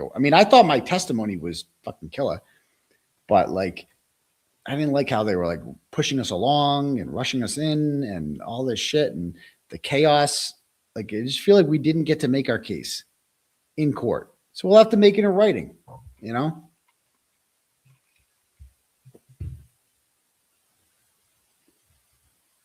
Yeah. So next. The judge definitely disliked me. I think that's fair to say, but that's okay. He doesn't have to like me. He just has to apply the law. Yeah. So I appreciate you saying that, Lynette. You also said, my heart broke for you. Keep your chin up and just know you have an army behind you and praying you win. Most of us feel good about your case because you have the truth on your side. Hopefully it's over soon. Sending love and support from LA. Love, Lynette Corolla. You're the best, Lynette. Thank you. Sylvia sends $10, goes, I was at court sitting next to Purplehead, and I just couldn't believe the state of Meredith O'Neill. Frantic and unwell. Broyles looked like an emaciated Twinkie with a Muppet nose. Emaciated Twinkie. Thanks for signing my book. My pleasure, Sylvia. And yeah, she did look frantic. Like, for those you didn't see it, bro, she holds the pink highlighter like this, like, and writes like this, circling shit, pulling shit out, giving him papers, writing shit down, ask this, then he's like not asking it, bro. It was fucking wild. Next. Joanna sends $10 and says, Turtle Boy, no matter what happens, we all know the truth. All she did was lie on that stand. My heart truly breaks for you, for what she's put you through for all those months. You're a good guy with a good heart, hoping for the best outcome for you. Forever, Turtlehead. Thank you so much, Joanna. I appreciate that. I knew she was going to lie the moment she got up there, and she said that she broke up with me. I'm like, pardon? But she knows that's not true. She knows that. She knows that. It's like, what's it like to... I can't believe that I dated someone and was in such a serious relationship with someone who can lie like this so easily, man. You can't...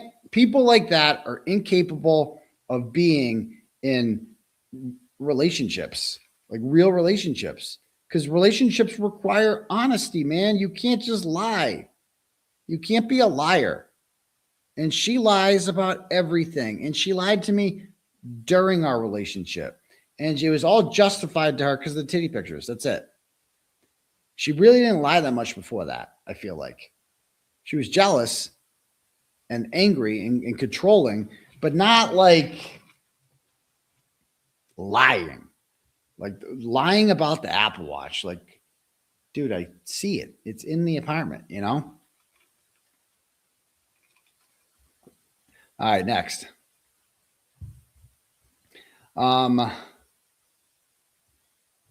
Amy sends $52 and says, I meant $51.50, but keep the change. Thanks, Amy Amelia Esquire. I appreciate that. Appreciate that. Maybe don't fuck with bitches' feelings. Some bitches be crazy. I'm not saying you're right, but I'm not supposed to wear a short skirt. Don't fuck with bitches. No, you can wear a short skirt all you want. That doesn't excuse that. Fuck with bitches' feelings. Doesn't matter. That's a big thing about it.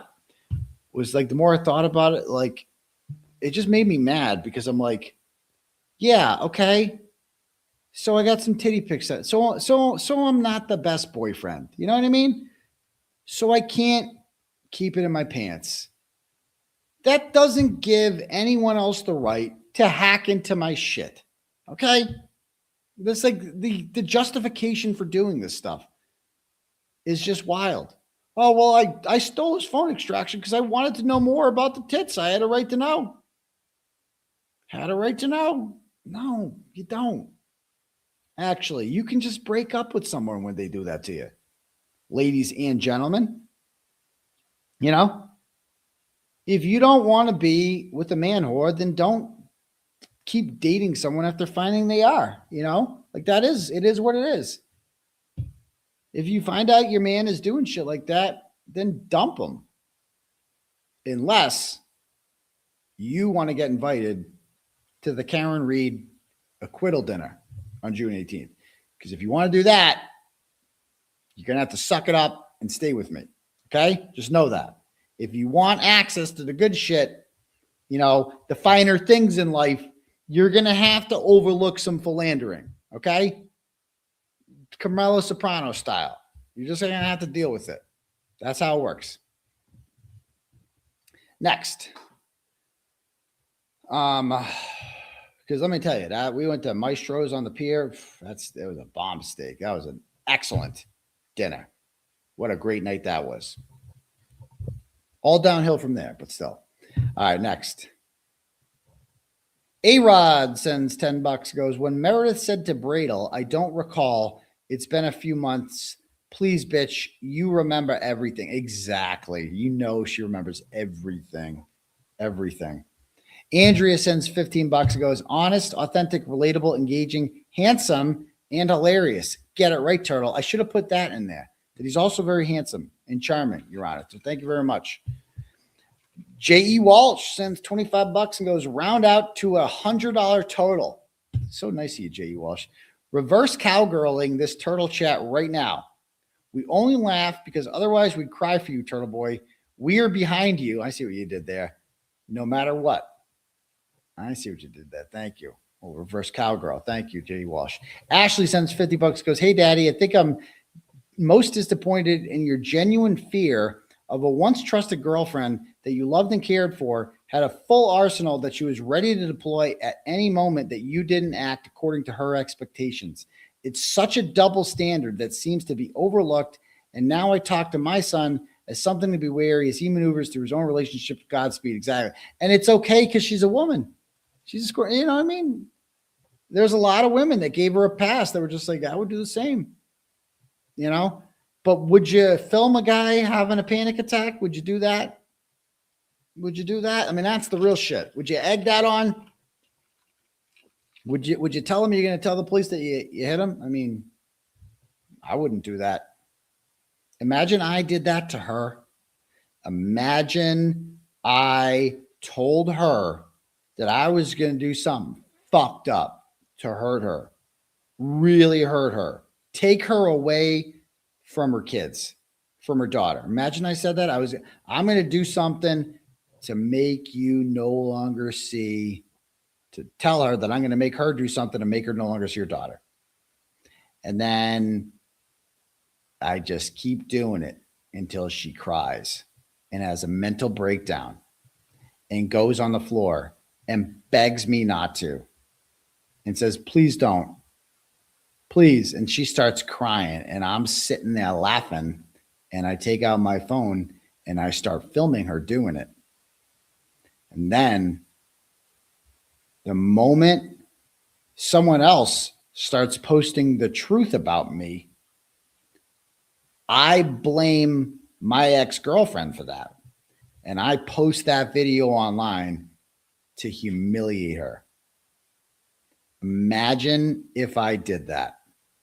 Just imagine if I did that to a woman. You all would fucking hate me. And rightfully so. Rightfully so. That's why you would, because you guys aren't stupid. This ain't a cult. You'd be like, fuck this guy. This guy's a piece of shit. The reason I have such a large following is because I'm not a piece of shit. Nobody wants to follow a piece of shit. Nobody wants to like somebody like that. You know, if she did that, you'd be like, fuck this dude. I'm out, you know? And then she mocked it in front of a judge. She called it a toddler tantrum. So thanks. That was good. Appreciate that. Next. Susan sends $5 and says, what about Jessica getting on the stand and admitting that she called Meredith's job? So Jessica is the reason she lost her job? ? She's a single mom, and that's the part I'm struggling with. Wait, are you Jessica had every right to do that. She fucked with her livelihood. She put out a video. Just defended. Remember, it was a while ago, people started saying fuck the Jews. And that was like a debate about whether or not that was free speech or not. And Jessica rightfully took the position that that is free speech, as she should, because it is free speech to say fuck the Jews, fuck the Catholics, fuck anyone. It's free speech. And she said that, and Meredith clipped her saying fuck the Jews and put it into a mat, because that's what she does. She takes little clips, puts it, it's same as Krusty, puts it into a mashup and gave the impression that she was anti-Semitic. That offended her. Not only did it offend her, it also hurt her ability professionally to find, contact. That could hurt you in a lot of ways.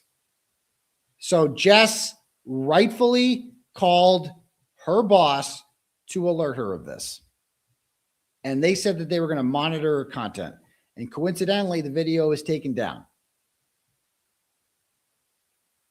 So Jess had every right to do that. This idea that you can't contact someone's workplace is insane. Anyone would have any right to contact. She attacked so many people. Not just me and Jess and Jimmy. Think of all the shit she said about Jimmy. She called him Jim Crow Gillis. Mocked him. Called him fat. Like all this shit. She was relentless. She called him woman beater Willie. He's been convicted of nothing, by the way. Okay? The Glera. All this shit about him. Constantly. And not only them, but anyone who supports us. Random civilians. Just doxing them, posting shit, all that shit. And then God knows what she does. When she went on to Henrik Barron and Klaus Barron, that's when she really went crazy. Ray from Dallas. Think what she did from Ray from Dallas. First of all, she lied and said that Ray from Dallas threatened to kill her. That didn't happen. He called her an ostrich bitch or something like that. That's it. You're allowed to do that. She tormented these people. She lied about me, and I'm not going to allow it, as you should. Think of what she did to Jane with those titty pictures, man. Jane still lives in fear of her. There's a reason Jane hasn't come forward. She doesn't want that smoke. She's also got our fucking phone extraction, so she has years of my messages with her. She don't want that smoke. She's scared. So many people are scared of Meredith O'Neill. A lot of people are scared of her. Right? And so this idea that you can go around tormenting people like this, many of whom are completely innocent, and somehow you become a victim when they contact your work is insane. You have every right to do that to anyone who does that to you. And people like, I don't go after people's jobs, right? Whatever. Well, when they fuck with your livelihood and they start doing that to you, you have every right to contact their employer and do that. Welcome to grown-up world.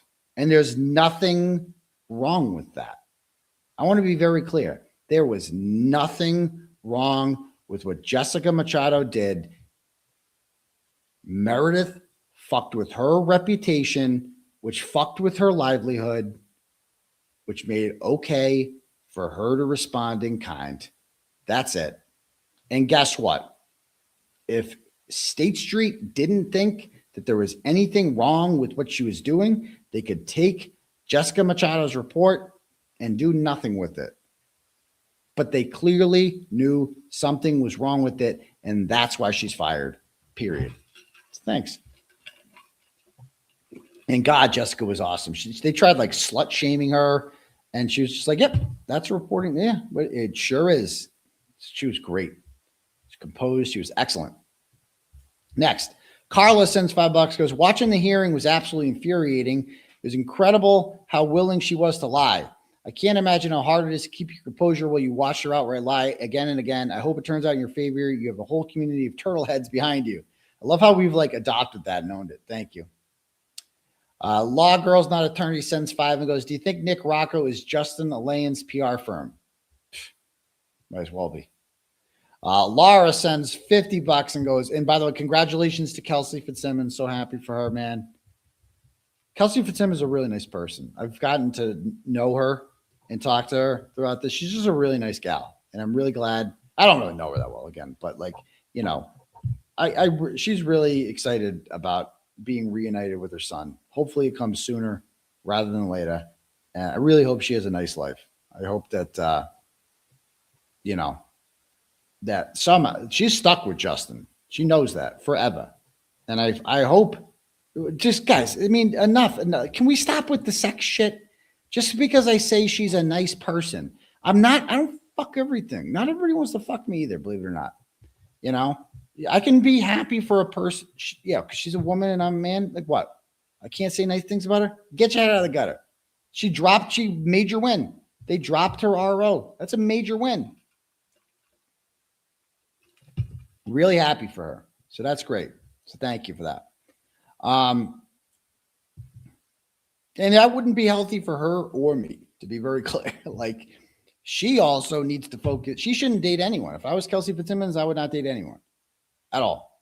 Her primary focus right now should be rebuilding her life, reuniting with her child, and getting a new means of income. That's it. That should be her job. Sure, a relationship for her would be nothing but a distraction from what really matters. So she should and she went to jail. She's like me. She went to jail over something that started with a bad relationship. Period. Done. So stay away. Don't make the same mistake I did. You know, she shouldn't date anyone. Next. Laura sends $50 and goes, long live Turtle Boy. Fuck the Roccos for platforming Karen with Lena. Did they platform her with Lena? The serial killer sympathizer. Nan and all the other losers who attacked Melanie Little and Turtle Boy constantly. I wonder if they're incompetent or it's intelligent. That's what I mean. It's just like, I'm done with the Roccos. When they associate with people like that, they never condemn them. They're like, I don't know what you're talking about. Yes, you do, bitch. I know you're stupid, but you ain't that fucking stupid. Nick Rocco. I'm just so done. We gotta stop pretending that Nick Rocco isn't anything but a clown who had temporary relevance because of his assumed proximity to Karen Reed. Now he doesn't have that anymore. And honestly, a proximity to Karen Reed ain't what it used to be. Okay. And so that's why we can just be like, I'm so glad we can stop pretending that this guy is anything but a fucking loser, a clown. Next. Nancy Joe sends $100 and goes, for a Wi-Fi booster extender, Freeze Daddy. Is that what it's called? Maybe I need stronger Wi-Fi. I'll look into that. Thanks. XX Nightmare XX Rico sends $10 and goes, about 21 years ago, my ex-husband was driving me to work going 90 to 100 down the freeway. He was mad about something. We've been fighting with me all morning and I was going to be late for work. I remember how scared I was. I mean, that could be very scary. Driving 90 on the shoulder, weaving in and out of traffic, semi-trucks all over, crazy drivers. I thought I was going to die. I still get a little freaked out to this day when I'm riding shotgun and don't have control of the car. Your fear to this day is valid. Exactly. Thank you. Brian Higgy sends $5 and goes, hey, Aidan, it's decorated dude Higgy. When Colin came into the house with a big bag full of filthy blow, I had to snort it. When John came into the house, I had to do it and beat him to death with Brian. It's morbid. Emma was right. Got to do it when it's brought to you. Oh, I see what you're saying there. Just had to do it. She brought it in. Been kind of lonely lately. Cut my drinking back to 2 a.m. now. Maybe I can get her digits. Yeah, maybe. Maybe, Higgy. We'll see. We'll see. Carrie Ann sends $25. Goes, Turtle Boy, you picked the wrong day to beg her to stop. December 13th is Taylor Swift's birthday. No, it's not. Is it really? She may have been in a revenge era. Get out of here. That's crazy. That's wild. Okay. Derek M sends $5, goes, you need to get the judge on your show after he retires to interview him regarding how he felt and his thoughts while listening to your trial. As long as he doesn't, grant the order on me. Finish with asking if he will reverse cowboy you. Sincerely, deaf, loud, and dumber than my client Mayor. By the way, I think she's hacked my typewriter, and reading this and my donation is my hourly rate. All right, thanks. Josephine sends $10, goes, what she did in the courtroom by making backhanded threats about Brado coaching her and making herself a witness in the 𝗵𝗵𝗲𝗺 case is coercive control. Exactly. You stood up to her, and now you have to pay some more. She will never stop on her own. No, she won't. Alyssa Merritt sends $25 and goes, public service announcement. Klaus Barron, I wonder who that was previously tagging, commenting to, and quote tweeting your account multiple times a day until you got the order on Meredith. I can't find a single time that Klaus has done that since you got the order. Interesting. In other words, Finkel is Einhorn. Einhorn is Finkel. That's interesting. That's interesting. Kim from Texas sends $10, goes, in her original TRO hearing, she swore under oath that you never physically threatened her. Oh, she did. I forgot about that. Yet in Monday's hearing, her story changed with the punch you in the nose theory. So I wish we could get that in. So which is it, 5150? Liars can't keep stories straight. She is a lying liar who lies. Such a good point, Kim. Rosaline sends 10 and goes, Dr. Social Intercourse Daddy, remember when life was simple and we mostly just fought with the McAlberts? Those were the days. I know it's been a tough week, but you are a fighter. And we are proud of you. Chat Rat Toys' new Turtle Boy song is kick-ass and has been anthem this week. Please play if you can. It's just so good. Maybe I'll play it at the end. I'll have it queued up here.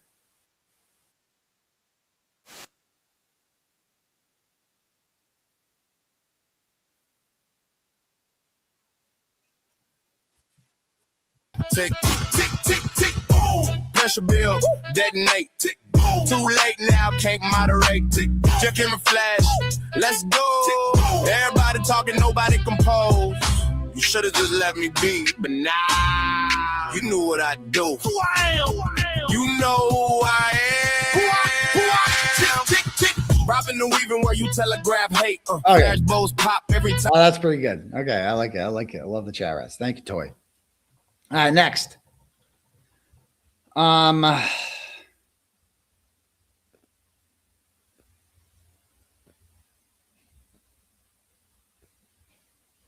Doreen's cousin, Noreen J. This is who I think it is, Doreen's cousin. Dear Forensic Daddy, I was curious. When Meredith was asked if she looked at the forensic report, she answered that she did at, quote, a high level. Yeah, I saw that. Do you know what she meant by high level? I think she meant that like she didn't understand it or something. I don't really know. KK sends $10, goes, where is Meredith's family and her friends to support her? They should be ashamed of themselves. She needs mental health help, and they are watching this train wreck. Gross. Praying for you, Aidan. I will never hate on Meredith's family. I've met them. They were really nice people. I don't blame them for any of this. They don't know anything. I know what her relationship is like with them. She doesn't talk to them. Well, she does, but she doesn't open up with them. She's not honest with them. She's not honest with anyone. And no one. She lies to everyone. She's not honest with her lawyer. She lied to him. She just lies, man. Lies and lies and lies.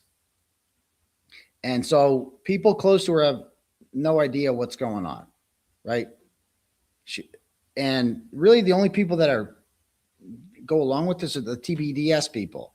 And that's what makes people like Jason Broyles more evil than she is. Him and Jen Altman are arguably more evil than she is because she's sick. Okay. And she needs help. And those two are just feeding into her worth, are encouraging this. They are.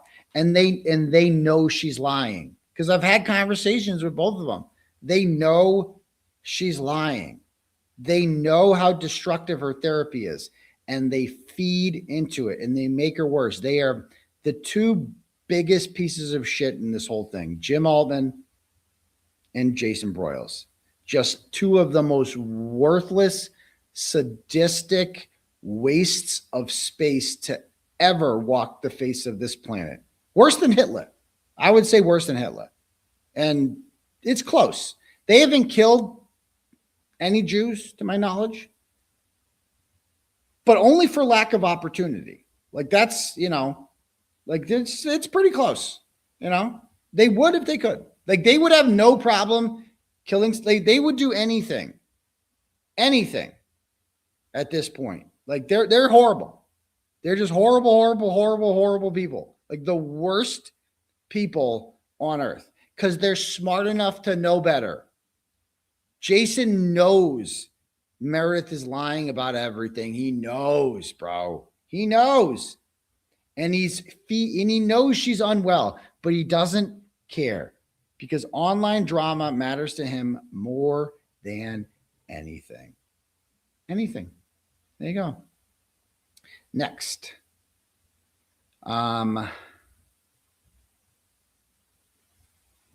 Felicia sends $10, goes, only read out loud if you're comfortable.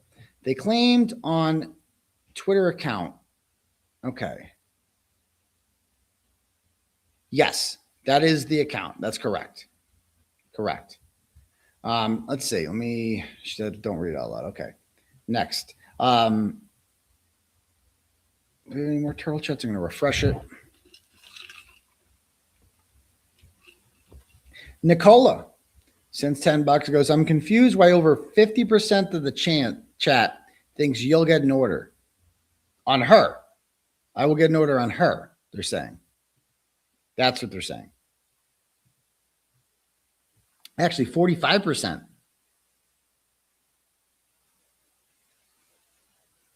44% say I get an order and she doesn't. 38% said we both get orders. Okay. Okay. Well, that's still more than it was before. So there's that. I fully believe the Meredith will get an order against her and you'll be fine. PSA, get Apple Pay ASAP. Love you, Turtle Boy. Keep fighting the good fight. Yeah, you know what, though, Nicola? It's like, that doesn't mean that they think it should happen. That's what they think will happen because of the judge, the judge's indications. But we'll see. I don't know this judge. Going after the DUI guy, I saw that. She said, first thing I'm doing is calling the bar in Kentucky. Bitch, you ain't doing shit. They're going to laugh at you. Think Larry, the DUI guy, cares? Shut up. Texan Keys sends $10, goes, Jason Broyles is the bitch boy version of Twisted Charities, both victim advocates for people who want you in jail and friendly with people who shit on them for years. So true. So true. The other Mary B sends $5, goes, so now she's saying that Jess got her fired for reporting something she did months later. But I thought Turtle Boy did it. Let's remember her and her gaggle of psychos called and emailed Mo Esquire's work relentlessly, and Mo didn't even get a talking to. That's so true. Remember how much they bothered her at work? Yeah. Next, Turtle Chat Virgin sends $10, goes, hi, Turtle Boy. Curious why the texts monitoring your location were not used. Because we ran out of space, Turtle Chat Virgin. I wanted to use so much shit. Just didn't have enough, bro. Like I had so much shit. So much shit. Let me check some memberships here. We'll get to those. Let me read some Cash Apps first. Lisa sends $10, goes, we support you 100% and hope for the best. Thank you so much. I appreciate that. Ashley Floyd sends $50 and goes, is the order about physical distance or speech? 100 yards and no coercive control, it says right now. Whatever that means. For her, everything is for her talking, saying she's bad in bed is coercive control. That's what she says. So that's why we can't have it. Crystal sends $5, goes, I hear Nick is doing the Wilbur. Oh, wait, never mind. Free Turtle Boy. Yeah, right. Exactly. Thank you. Amy sends $5, goes, all of this mess is holding up our Wilbur tour. Yeah, it really is. We need to get back on that. Thanks. Amy sends $10, goes, how does Karen know Rocco anyways? Through the Karen Reed free. I mean, they started raising money for her and she likes that. So there you go. That's how they know each other. Christine sends, and they're just like, Karen is, okay, I'm not bad mouthing Karen. Okay. We're not, people get very mad. The Karen Reed fan club. She's a controlling person. Okay. And she doesn't like, she eliminates people from her life if they argue with her. Okay. She's not, that's how she is. And Nick is not that guy. Nick is not going to argue with her. Nick is going to do as he's told. If Nick gets sent a picture of her with a kid at the hospital and is told to post it, he's going to post it. He ain't asking any questions. He's just doing his job, a job he's not paid for. There you go. Christine sends $15 and says, Jim Kearney is awesome. Thanks, Christine. All right. Ralph sent 25 before and said, fuck Nick Rocco. I think I read that already. Okay. Let me read some, let's see, new memberships here. I want to give a shout out to the new members. 304 Mafia, welcome aboard. Grant's Rope Belt, about time. Welcome. Other Mary B says, Purple Raid, love it. J.E. Walsh. Oh, she gave out 10 before. That was earlier in the show. I read these ones already. Dobie Gillis, new member. St. Kearney says the judge won't give an order each just to shut both sides up. He'll go through the legal route and see who's breaking the law.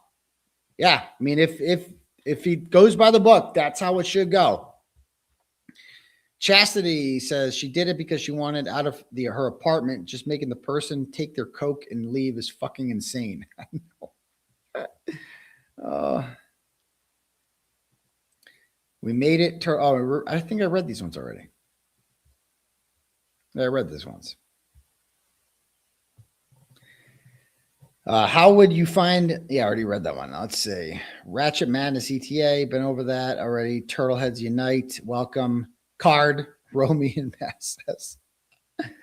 Holly says Meredith was clearly lying and gaslighting, stumbling over her words. You were clear and precise. I'm sure the judge can see through her lies. I hope so. I was clear and precise. Jenny Lulu, 6-month member. 10 more memberships gifted by Fire Dancer. Welcome. Don't forget to renew when the time comes, ladies and gentlemen. Jay Sills says, Dad, she clipped that audio together, so it sounds like you're talking about reverse cowgirl with her daughter. Did she really? Wow, that is grimy. Turtle Riders ain't got no quit. 3-2, says Radhouse Media. Is that Danny? Love you. R.I.P. Baby Clay. Turtle Boy, we don't really talk about Baby Clay much anymore because I'm cool with her now, as believe it or not. But it's still funny. It's what's funny is funny. Turtle Boy, you got this, man. Take emotions out of it. 5150 did terrible. She admitted to cocaine, lying, wiretapping. That's true. She did admit all that on the stand. She admitted doing coke, lying, and wiretapping me. You guys like, did she just admit to a felony? Good job, lawyer. Yes, I already read this one. Megan, she was posting photos having sangria and inviting anyone to join if they guess where. Remember that, yeah. Champa says, so far this closing argument is spot on. I believe the judge will see through her lies on the stand. Do another poll. Yes, exactly. Miss Holmes says, I voted for both because the judge is not knowledgeable about internet doings. But I feel like we explained it pretty well there. Did she seriously turn her back on Bradle? Yes, she did, AZ.